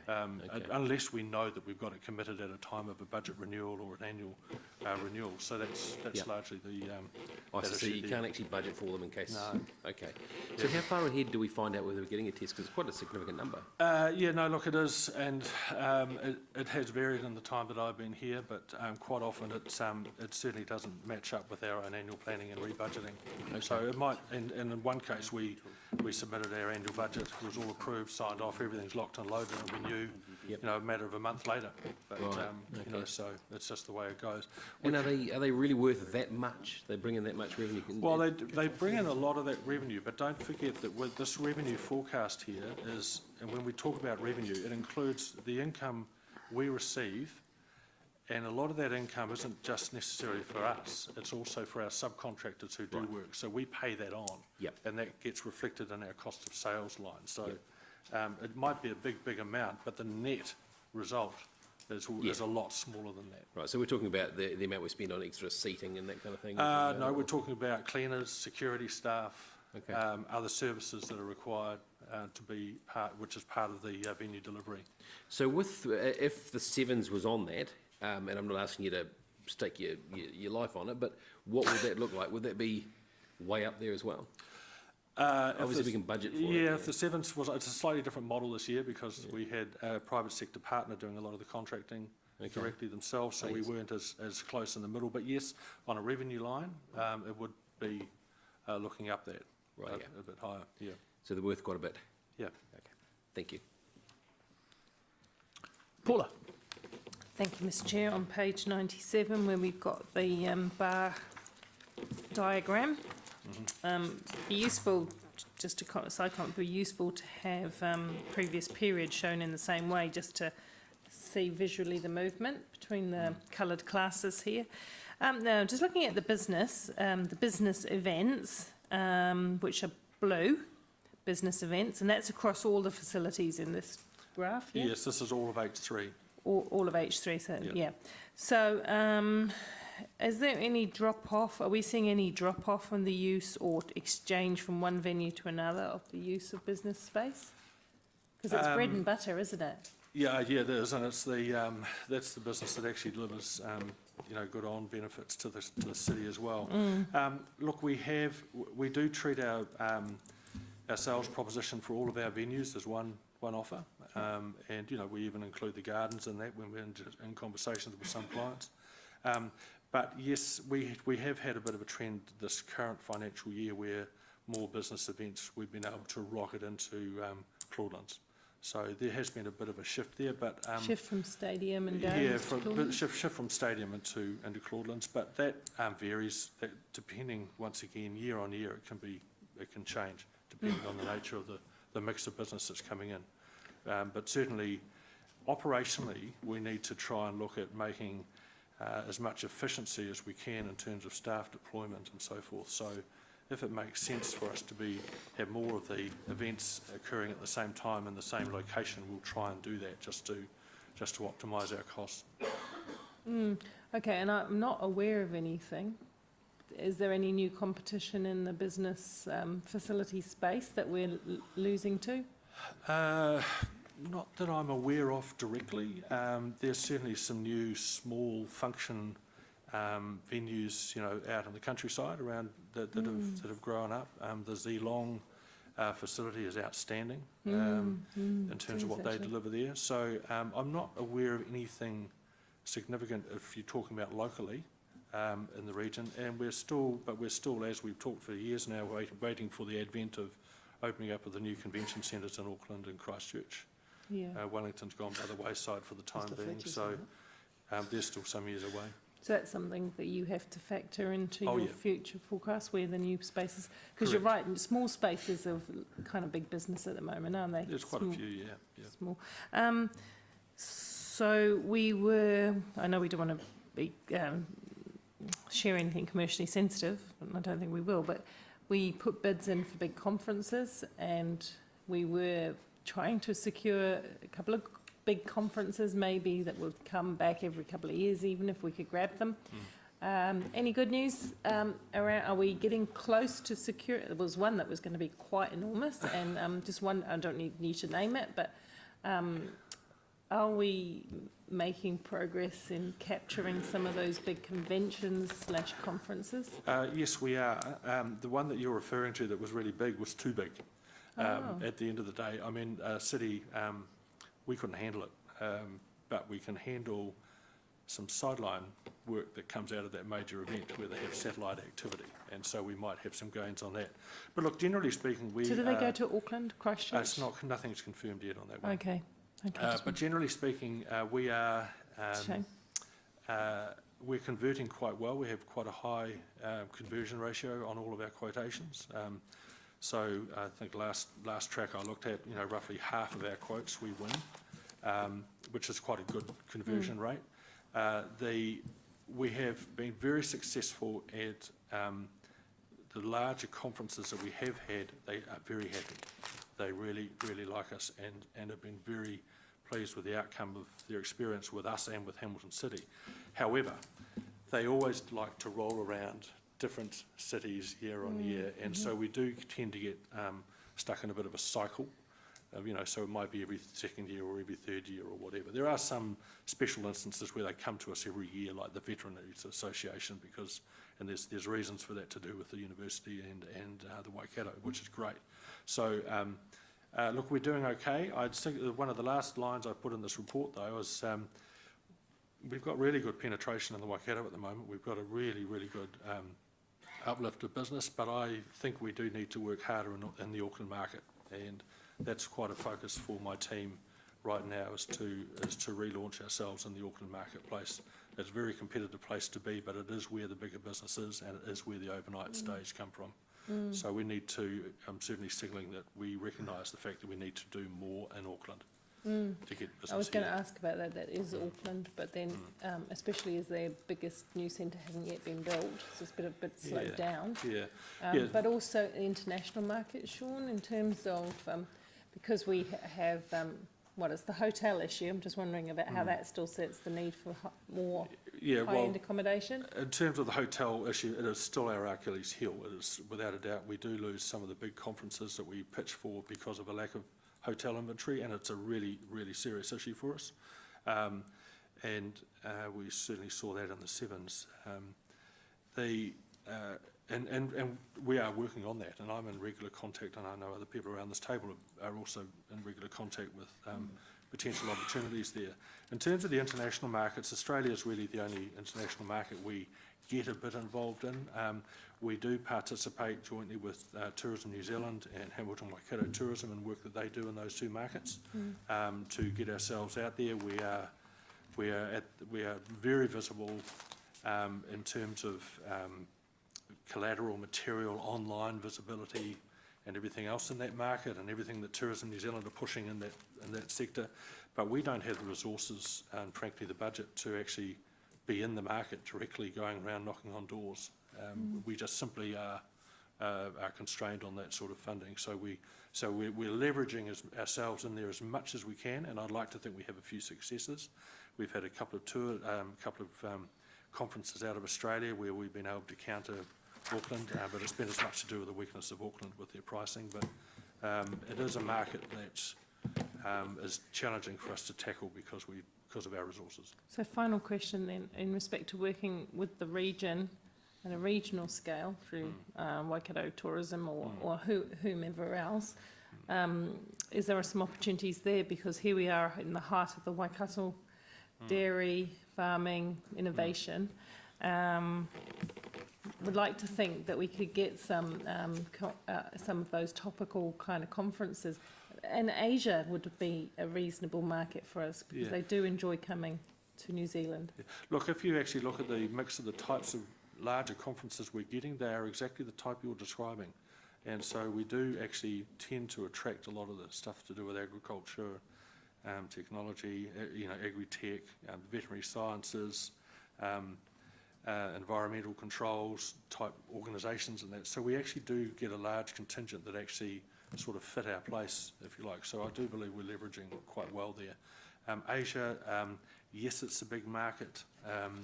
Once again, if we can't crack Australia, it's difficult for us to enter in there. But I do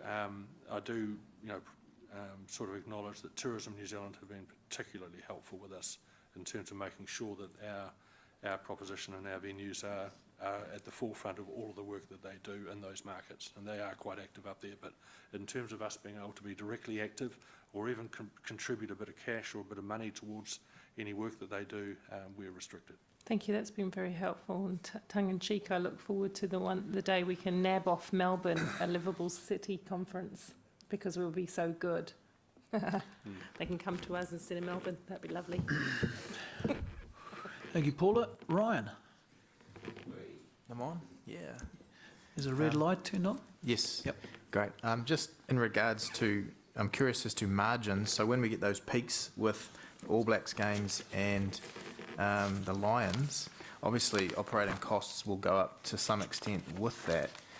Does our margin or profitability increase on those games? Yes, generally they do, and they have historically.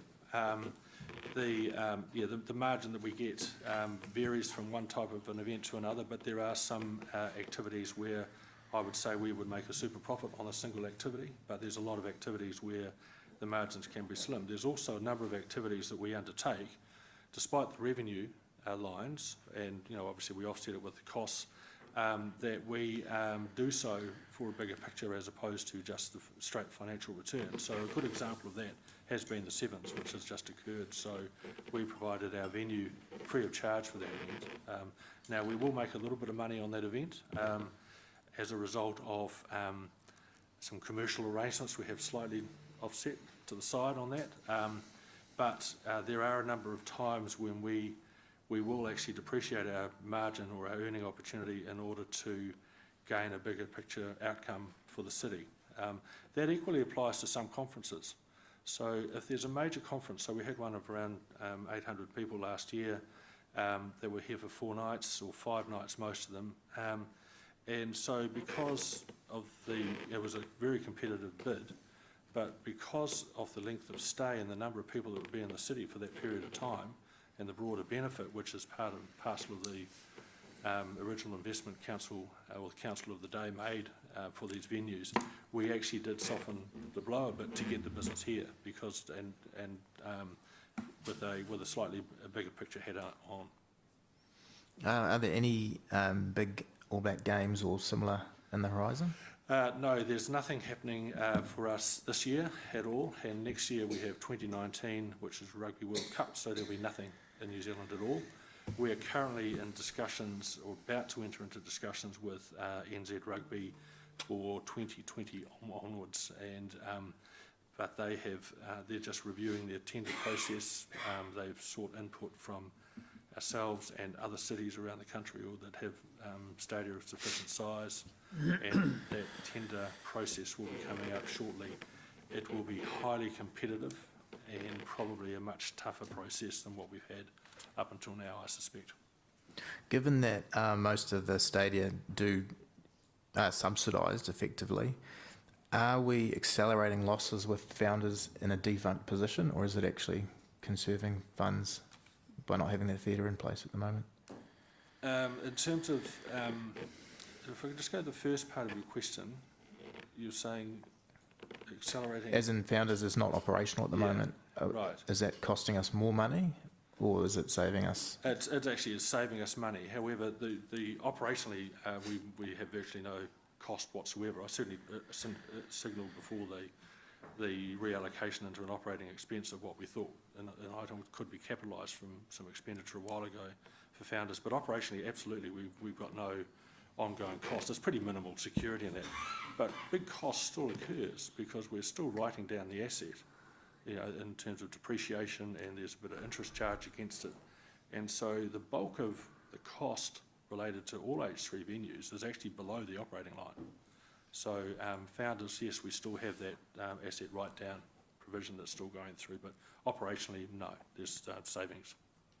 And just going ahead, this might be a bit apple cart before horse, but the new founders, has there been any monetary projections in terms of financial returns or costs and things like that? Yes, well, that whole project is being led by Momentum Waikato, and I'd be happy to actually give you a full brief on that, perhaps offline. But they have done a business case for that, and they prepared quite a detailed budget on the operating costs for the new theatre once built, and that's part of their model that they're working on right now. Cool, thank you. Thanks, Ryan. Angela. Just following on from that, are councils putting up large chunks of money to secure those international games? Without naming the councils that are putting up large chunks of money for the international games? Look, hypothetically, of course. The answer is yes. Yeah. Now, the issue is, though, how do they do it? And what vehicles do they use to do it? And so when we had a council meeting recently, and Dallas Fisher was here when we were having a quick update on the 7th, he quoted a number that one council put up that they provided to an agency who then made the fund.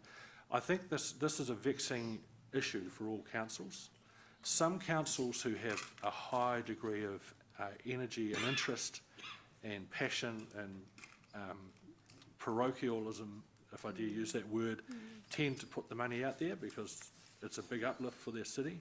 Some councils, say like ourselves, who have been around for a while and that are very hesitant to do so. I mean, we have already invested a massive amount of capital in the stadium, for example, which should be respected.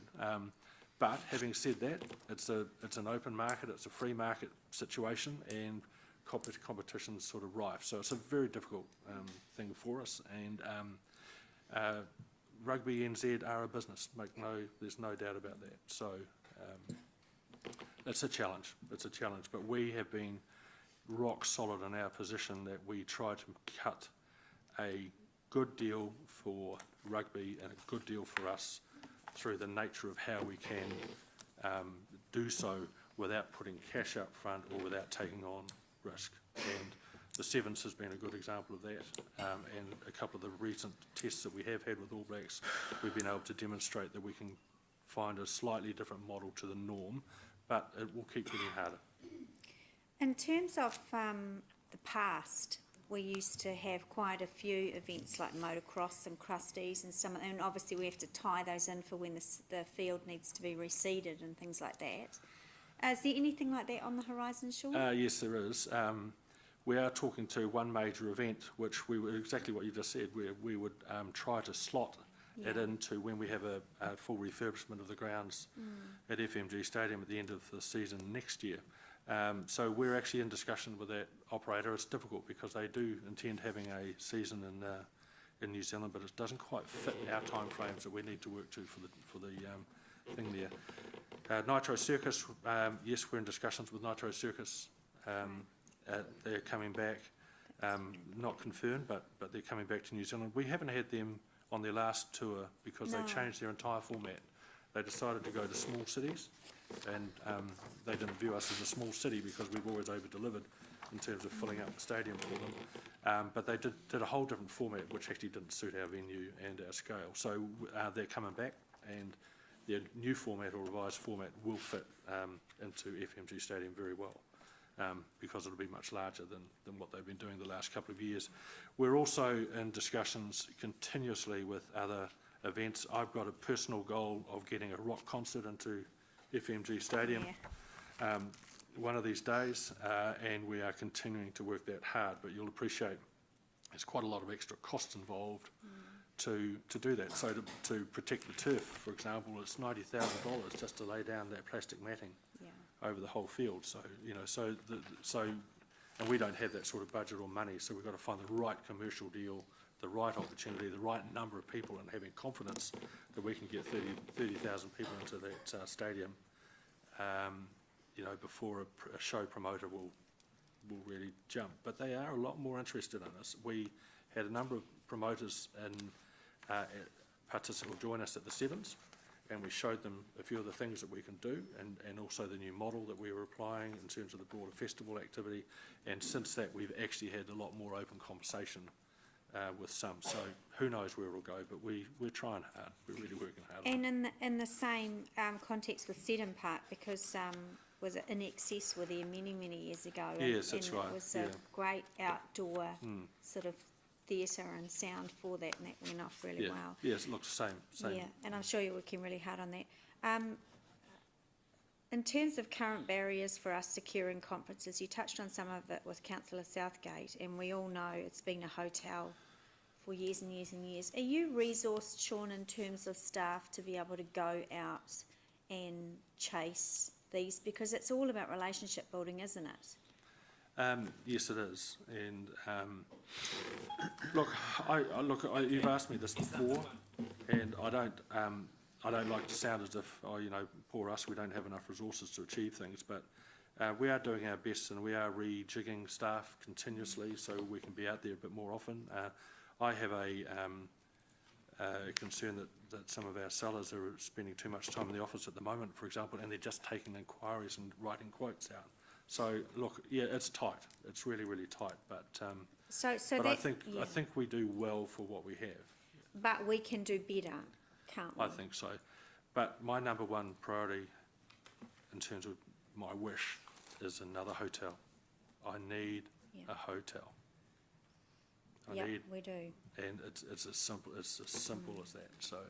So how many conferences, and that's where the big dollars are for Claudelands, would we have missed out on large-scale ones because of lack of hotels? Oh, directly that I know of, 4 or 5. 4 or 5. That's a considerable amount of money, isn't it? That's what I know of. But if I talk to one of the hotel general managers in town, he will know of conferences that we've missed that haven't even spoken to us because they want to know if there's accommodation first and foremost. So I suspect the answer, the true answer is actually quite a bit higher.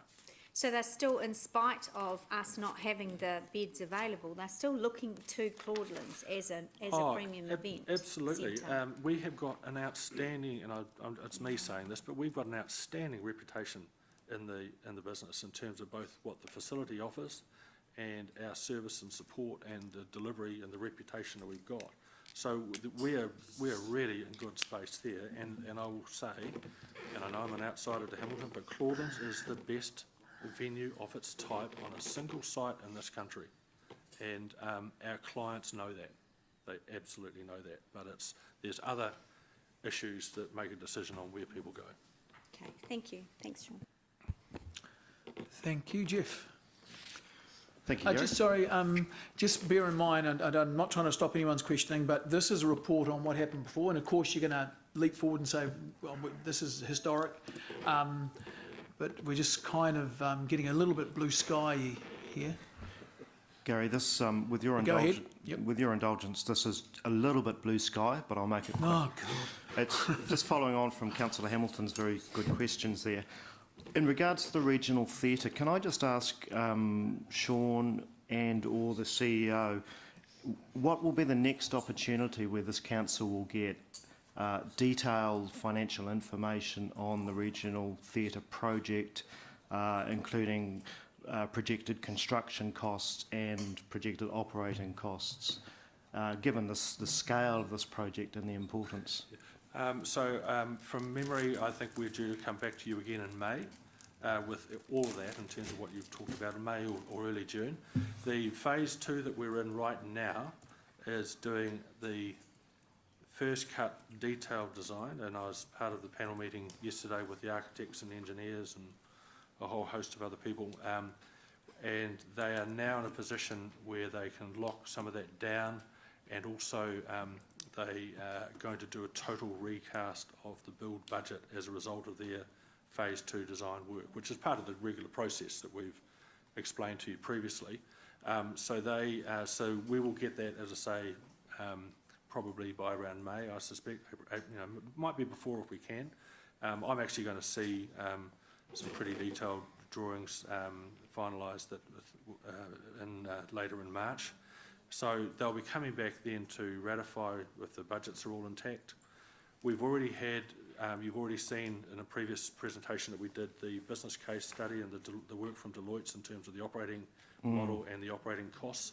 Once again, that will be reviewed as a part of the process when it all comes back. But there's nothing at the moment to say that the fundamental numbers that have already been presented will change, but we are waiting for the second phase, which is a much more detailed iteration, and that's going to come back here. Mr Chair, I know we're fading off here, but the other thing, just to reassure you, I'm in the process of developing a memorandum of understanding to be executed between Council and Momentum. It is not anything that locks the project down and locks the money down. It is basically a document to make sure that Momentum and the subsequent trusts that own and operate the theatre are crystal clear on what triggers Council's contribution or doesn't trigger it. So rest assured, we're locking them into making sure we get what we ask for and it's sustainable.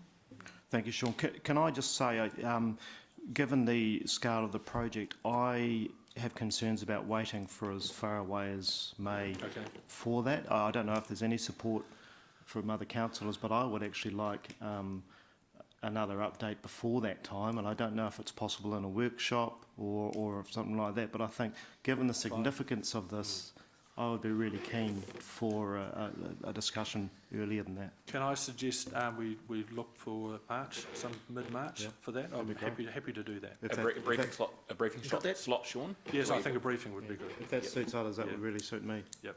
Consider it done. Thank you, Mark. Oh, sorry, you done, Jeff? Mark. Yeah, look, just before we go to lunch,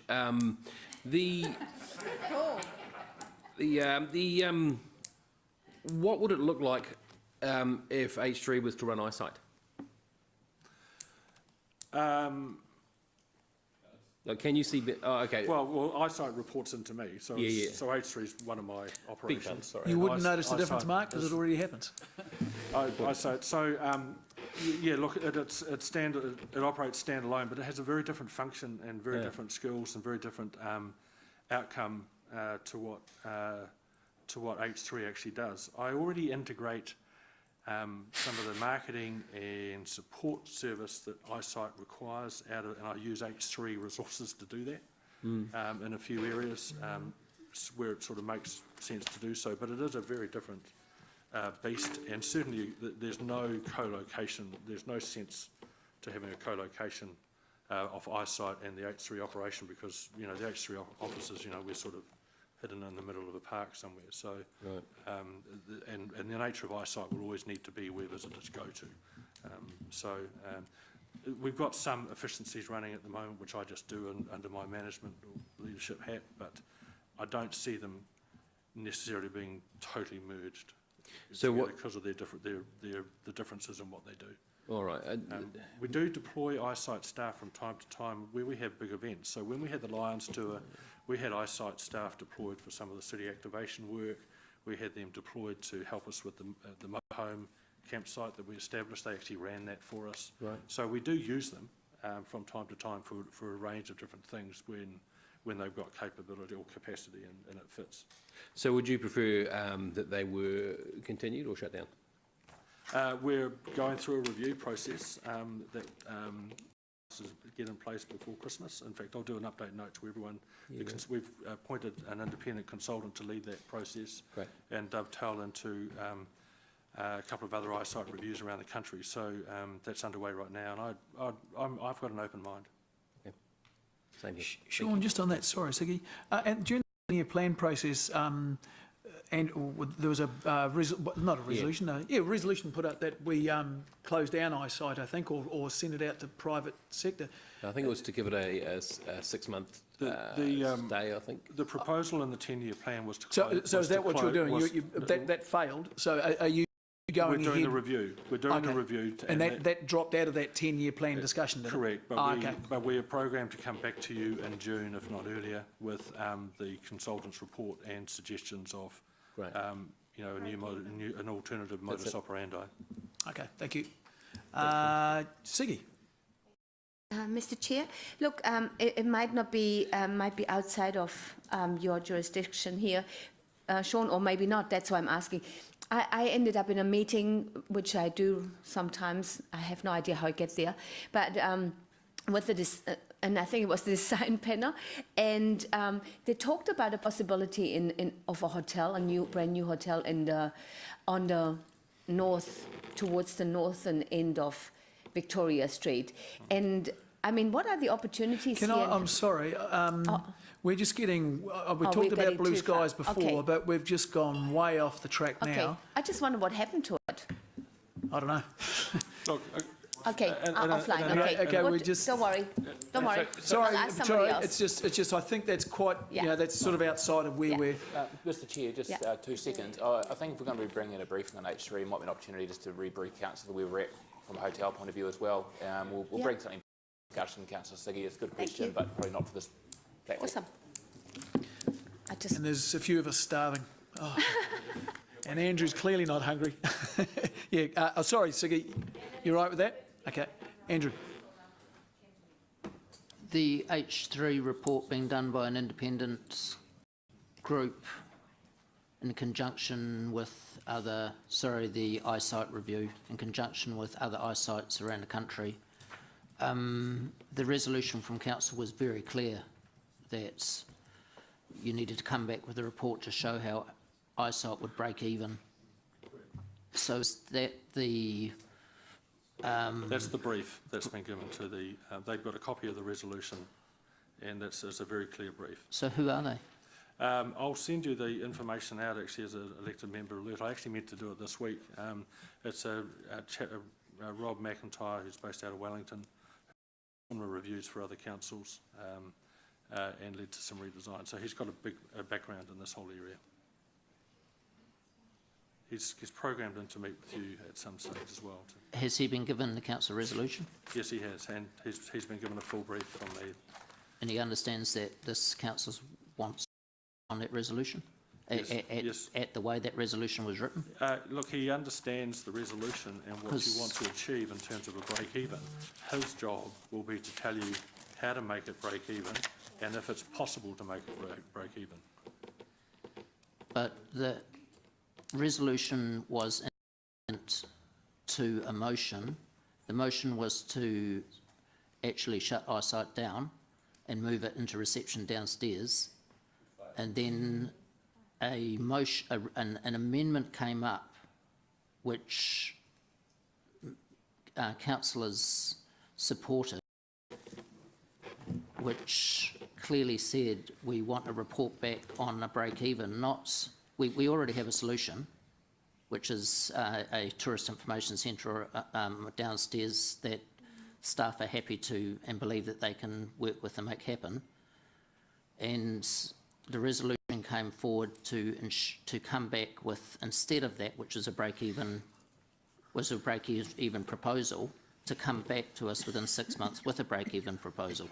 So I'm just concerned that you're saying if that's possible when there already was a proposal to make it possible. What was the basis of saying that it's possible to break even? We have to find out, is it possible? And if it's possible, great, we're going to go for it. But if it's not possible, we've got to front that as well, as a part of the same process. Well, it was five years ago, it was breaking even in the bus terminal. We already know that. 5 years? No. Can I jump in here? I think we're splitting hairs. The resolution is very clear in terms of what came out of council, and Sean has made it clear that the contractor, sorry, Sean, I've got his name, is responding to that resolution. Sean Murray? Sorry? Sean Murray is his name? No, the gentleman... Rob McIntyre. Rob McIntyre is responding to that. So the resolution is very clear, and the expectation will be there will be a response. And it comes back then, if the report comes back to council that it can't break even, council's then within its authority to then make a counter resolution to either bring one or any other options that sees fit, as council has that authority to do so. That's right. Yep. So there'll be nothing from precluding that outcome through this work that Sean's commissioned. So why does it take an external consultant to write a report on something that you could do, Sean? Well, that's something that I could do for sure. My understanding was you wanted independence from the discussions. That came up during the motion that Jeff put forward, there wasn't about getting an independent consultant in to write a report on making something break even. I thought that would be general manager's role to do that, who understood the operation and understood what other possibilities are available in our city and what happened in the past when it was breaking even. Okay. I thought there was a requirement for independence because of the nature of some of the conversation at the time. I may recall incorrectly. Secondly, I don't have actually the time to do it myself, and I don't have anyone on my staff that can do that sort of work. I've already got people gathering all the information for the consultant and everything else, but I need the help to do that. I don't have the bandwidth for additional things like this. What's it costing for the contract? I think it'll be around 30,000, 36,000. There's a year's salary for an intermediate worker. We're getting way off topic, Mr. Chair. Well, I just think there's a specific thing that has been raised. We're talking about resolutions and long-term plans, and we're trying to instruct the general manager, who has delegated authority, to carry out the council's resolutions and decisions, which is what he's doing. I think there's some uncertainty over what the actual meaning of that resolution was, which I think... I don't think there's any... there's no clarity of the resolution. What I don't one member remember any discussion whatsoever about an independent contractor or consultant coming in and spending $36,000 to try and save $1 million. And Andrew, in that regard, I think I specifically may have asked, and I can't remember if it was that or the pools issue. I did ask. You're effectively being asked to recommend that you shut your own job down. I think I remember asking, and it might have been the pools discussion, or it might have been. So that might be where the feeling of independence was. And I'm not saying that's what did happen, but I think I can understand why Sean has said the independent thing. Yeah, because I had asked a question on one of those issues, whether it was, I can't remember if it was eyesight or the pools. Remember the same discussion when we had the discussion about the pools and contracting that out? Yeah, so ultimately I'm comfortable from a workload point of view. We would not hit a March deadline if I had to rely on the current resourcing that's available, pretty simply. So we've just got to get it done, and there was urgency to get it done before the 10-year plan was finalised as well, which was part of the reason to do it. So ensure that outcome's achieved, that's why we're using an independent person. In the end, it makes sense from a workload point of view. But Councillor Ange is right, this is sort of a bit off topic now. So there's nothing to say in the resolution that it was back in March. The resolution was 6 months' time. Yeah, June. It's in June. June. But ultimately, we're trying to get it done as soon as we can. I picked up March from the last conversation. That was a mistake on my part. It's just another $36,000 on top of the $1 million we're already losing. It's a concern. I just think that this is general manager's work, and I'm sorry, I have to correct that. We're not losing $1 million at eyesight. You clearly said it was losing $680,000, and on top of that, there was $250,000 in overhead back to this building. When you add those together, that's $1 million. Yeah, but that extra money you're talking about is a notional charge to pay for all of this building, not eyesight. It's added to the business like all these other charges. I'll just jump in here. I think these are important issues, but they are not we're having today. So perhaps we can discuss this offline, Andrew, with the CEO and Sean? Yeah, sure. Okay. I think it needs to be discussed. Has the contract been locked down? Yes, it has. Okay. Mark, you were there? You gone? Yeah, it was more a debating point, so it's not going to... Okay, all right. There's no other names up there. I will recommend the H3, it's only a report for receiving, I recommend the Finance Committee receives the report. Can I have a seconder? Mallet Casson. Any debate? Mark. Look, just regarding that last slightly awkward interchange, I was the mover of that amendment, which passed and became a part of the council's plan to Mark, I don't think eyesight is part of is eyesight part of H3? Oh, it's not. Okay. That was my first question. Okay. All right. Okay, moving on. But can I just make this point? I'm completely comfortable with Sean getting independent advice on this because I wanted clarity on it. That was the spirit of what we were asking for. Which has nothing to do with receiving the H3 quarterly report. And if I can just I'll finish within one breath. It's going to be a big breath.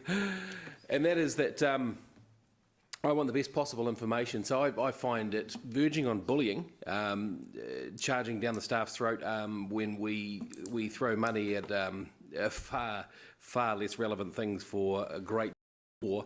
I want the best possible information, so Sean, go for it. Keep the independence going. You've got my support to get the best possible report in the possible time you've got with that. Okay, thank you for draining stuff. thank you for your comments on something totally unrelated to the matter at hand. Thank you for. But we will pass on to Mr. to Rob, just carrying please. on as we started. Chair, just focusing back on the report, and that is the activities of H3. I'd like to congratulate Sean and his team. I think they work very, very hard for the city. In my role as sports ambassador, I get to work alongside not only Sean, but quite a number of his staff, and I know that they have got the city's best interests at heart. And we're doing a lot of the things that we're doing on a very, very small budget. In fact, I think there's far too much focus in this council on the costs rather than the benefits that what H3 do bring to the city. If you look at your budget to fund H3 services, it equates to about 29 cents a day per Hamilton resident. And that includes the subsidy for residents who live in Tamaheri, Waipa, Waikato, and especially South Waikato District Council, who publicly see absolutely no benefit that this city provides by virtue of providing these facilities and services that we provide. So I think we should, you know, a bit of blue sky thinking isn't too bad, even in the context of this being a report finance committee, because I think that there are ways that we should be helping senior management within H3 achieve not only what they're achieving, helping them to achieve not only what they're achieving, but also looking at a wider picture out there as to where the governance people around this table can be of assistance to them. Thank you. Thank you. James. Coffee every 2 weeks. Thank you, Chair. Hey, look, Sean, thank you, and I'm going to blow some smoke up your butt as well, because look, I reckon Hamilton's had a really bad rap for quite a while with all sorts of things that are happening around here. You know, where would we be without, or where would 7 Days be, or John and Ben be without Hamilton? But look, things are changing for Hamilton, and the likes of Sean and his staff are proving that, and they're attracting some really good shows here. The Sevens, fantastic work. The council or member of the public that went to the Sevens here in Hamilton will attest to the brilliant work that Sean and his team did with 37 South. And you know, we've got some other big events coming, and in March we've got the New Zealand Marching Nationals coming here as well. That's being held at Claudelands, and that's going to probably not only competitors but supporters of around about 500 for that. So it's, I think H3 are doing a great job, and just keep going, Sean. Thank you. Paula. Thank you, Mr. Chair. Just a couple of comments. The issue of accommodation actually came up in the body of the discussion as a result of what would help make the stadium, Claudelands and other venues successful. So I didn't think it as being as off topic at all. And I really welcome some kind of soon conversation about how we're progressing with that accommodation so that we can go to the next level. Rob made a comment around parts of the region benefiting from the fabulous resources that we have, and they do, just like we do benefit from events at the Velodrome also, and some of that high quality athlete activity that happens out in Waipa. But that's the way it is, and I welcome some cross-regional discussion about that in respect to both facilities and accommodation. We must keep H3 at least competitive with other facilities, and they do need to be resourced to do that, because Claudelands is there, the stadium is there, it's there in bricks and mortar, it's there. So we should all be pulling together and I believe that the staff are trying very hard to make a success out of it. And we were told in the previous presentation, it might have been ahead of the LTP, I think, Sean, that you told me that when I asked, what other multi-event facilities like Claudelands are making profit across the country. And you said Sky City Auckland. Okay, so that's funded off the back of their ancillary activities, accommodation, gambling and so forth. So we're not in there. But there aren't any other big conference arenas and of the same type making profit. But what we do want to do is to really push, in my view, the repetitive business, and that's where the accommodation back in again, so we can accommodate people to keep coming back and to keep plugging away at providing the very best business facilities, because they're the bread and butter. That shows in all of the graphs around the revenue, they're bread and butter. And a lot of Tonians don't realise, because they're only considering the big events, but most days of the week upstairs in Claudelands, those rooms that are of a smaller size and various shapes and forms are full of businesses doing much smaller events that run below the radar, conferences and forums and the like. And so, you know, look, there is a lot going on there, and I'm fully supportive of us sharpening our gaze to see how we can help H3 deliver the best service for our city going forward. Thank you. Angela. Chair. Thanks again, Sean, for a really great report. Claudelands is an asset that we have, and I've been consistently supportive of your work there and your team's work there in Claudelands since I've been on council. My only concern is that you won't be comfortable enough when it's needed to bring upcoming spends so that we can keep the asset up to the standard that it is. I hope that you will feel comfortable. Certainly there seems to be enough support around the table now that you'll be able to do that. Angela, just be a bit concise on what you're saying. Are you saying that Sean won't give us the accurate information? No, not at all. Well, that's what you're sounding like. Well, it's my debate, Mr. Yeah, Chair. no, and Sorry. you just got to be careful what you say, because I think Sean's an honest guy. No, that's not what I said at all. Won't be comfortable to bring us the actual figures? Well, mostly, Councillor Mallett, because of your position on Claudelands and your debate on Claudelands. I'm happy to say that but I don't think Sean's going to lie to us. What are you suggesting? Mr. Chair, I'm trying to just... Yeah. I'm just asking why she's suggesting that something's causing Sean to not give us the full information. No. Sorry, I've never had to explain my comments in debate before. Well, you do when your comments are not clear. I'll wait till they's finished. Right. Point of order, Mr. Chair. I do think that your call has got a point, because it is out of order. If a councillor were suggesting that a member wouldn't be in future giving us all the facts, that's one interpretation, but there are others that could have been put on that what was said. Absolutely. But I think it's fair to for the chair to give a warning in that area. Point of order, addressed before hasn't been answered. May I please? This is Angela's time. In fact, if it wasn't for the staff stopping the clock, realising what was going on, this would be a waste of her debate time. I fully respect I fully respect Chairman Mallett's right to make commentary in his own 3 minutes of debate. Yeah, I was just concerned that Angela was asking... Sorry, can I ask democracy Okay, well, I guess I make a ruling that your point of order is not is declined, I'm afraid. Way to go, Angela. I'll rephrase it. I accept your point. I'll rephrase it.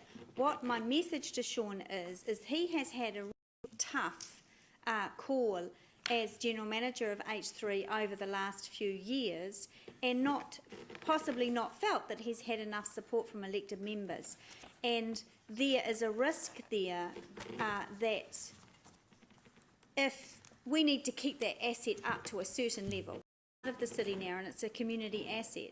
So my message to Sean is that I think there is support around the table, and that I hope that him being given such a hard time, well, no, actually not him, Claudeland's been given such a hard time over the years, that we wouldn't let that asset fall away because staff to bring a big spend and an impending spend, to keep that asset up to level. Sean knows me well enough to know that I would never speak in the language that Councillor Mallett, you interpreted my words to be.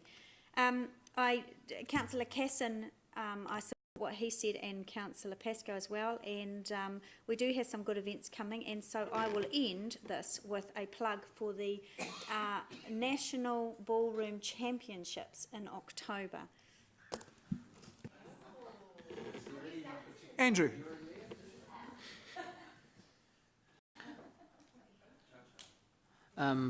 General Manager, I've just been reminded of a conversation that we had last year where a robust, independent, robust report was agreed and that I was as the best way forward to handle eyesight. So I apologise for my harsh questioning earlier. I had forgotten about the conversation. It's been reminded to me now, and I'm sure that that conversation did happen, so apologies. And the robust report appears to be the correct way to go. So thank you. Thanks, Andrew. Martin. I particularly like our sports ambassador's contribution, Rob Pascoe, and actually thank Rob Pascoe for his excellent work in terms of carrying on doing some really good work in the overall of our major events to assist staff. But I think we are, of course, yet again talking about regional facilities, and I certainly don't think that any councillor should be afraid of obviously always monitoring the costs, because at that moment those so-called costs are borne hypothetically the ratepayer of Frankton, not Tamahere, not Tokoroa, Putaru, and I think we need to be unapologetic in the message we send to mayors throughout the region that there are regional facilities. They happen in some cases to be in Hamilton. There's one or two regional facilities elsewhere, but the whole point of a regional fund, of a regional through the regional council rate, is to have some equity and fairness. And the suggestion that people from the good town of Tokoroa, and I'm a great advocate of that community through the DHP along with Dave Mack, never go to the Waikato Stadium or Claudeland, or won't ever go to the regional theatre, I would query. But I think, Rob, you've made a good point, and I think we've just got to constructively, and I mean in a nice way, keep reminding the region that we are funding as ratepayers some really brilliant regional facilities, and it is time, with respect, for us to have a fairness and equity of that funding throughout the Thank you. I've just been reminded by, you don't mind if I refer you, David, that in regard to asset management, and Sean is not the only person who reports on Claudelands and our other H3 facilities. We have an asset manager who report on that as well. So now, I want to make a few couple of comments on this. I think we've got to be careful as a group that we don't view H3 through rose-tinted glasses, and I've just had it confirmed today that H3 is spending $1 to get less than $1 back. Its margins are dropping, and Ryan raised that as well.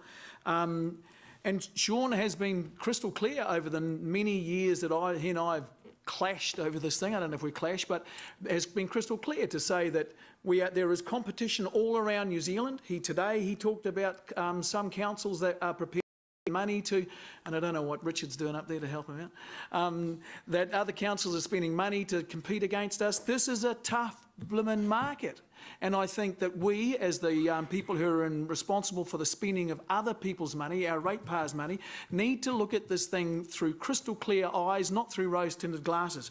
And it concerns me when, dear old Ziggy wants to buy another hotel or something like, so we have to be very, very careful that we are dealing with other people's money. That there at the moment, it's in regards to All Black test matches here. I think Sean said there's a 2-year gap. So there's a lot of stuff going on that we do not control, and our continued.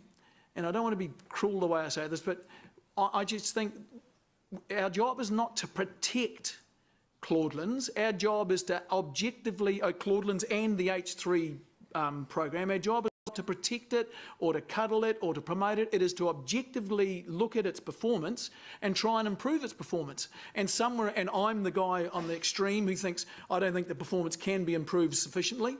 And that's why we have 13 people elected, because other people come with other views. And they all have views that, yeah, we should be spending this year we're budgeting for a $17 million loss to our community for the services that H3 provides. We need to be, and I'm the guy, and sorry, I don't want to be, I'm not patting myself on the back, but I'm the guy who tends to say, I don't think we're getting good value for that. Our ratepayers are getting good value for that. You other guys will have totally different views to that, and that's what this debate is for, to argue that, no, we are getting good value for that. I don't think we are, okay? So that's where we're at. So I'm sorry if words I've said confused that, but that's just where I come from. So that's my point. Okay, so we're now simply voting to receive the report. So that's just receiving the information. Bunting, Mallet. So we have now we're out now in debate. Actually, we've finished. I did not mean that we are buying a hotel. That's not what I meant. I meant I was in a meeting where outsiders no, that's were. right. Okay. And I'm not that old either. I'm the same age as you, so. So I think we had actually moved it previously, hadn't we? Sorry. So who's moved it? Me and James. James and I mean. Bad Englishman. Oh, fabulous. Okay. Is there any further debate? Right. Those in favour of receiving the report? Those against? Passed unanimously. Thank you. Well, I thought we could get there before lunch, but we won't. Okay, so can we be back at 1:15? Is that enough time, or would you want to say 1? Everyone okay for 1:15? Yeah. Okay. Thank you. Thank you.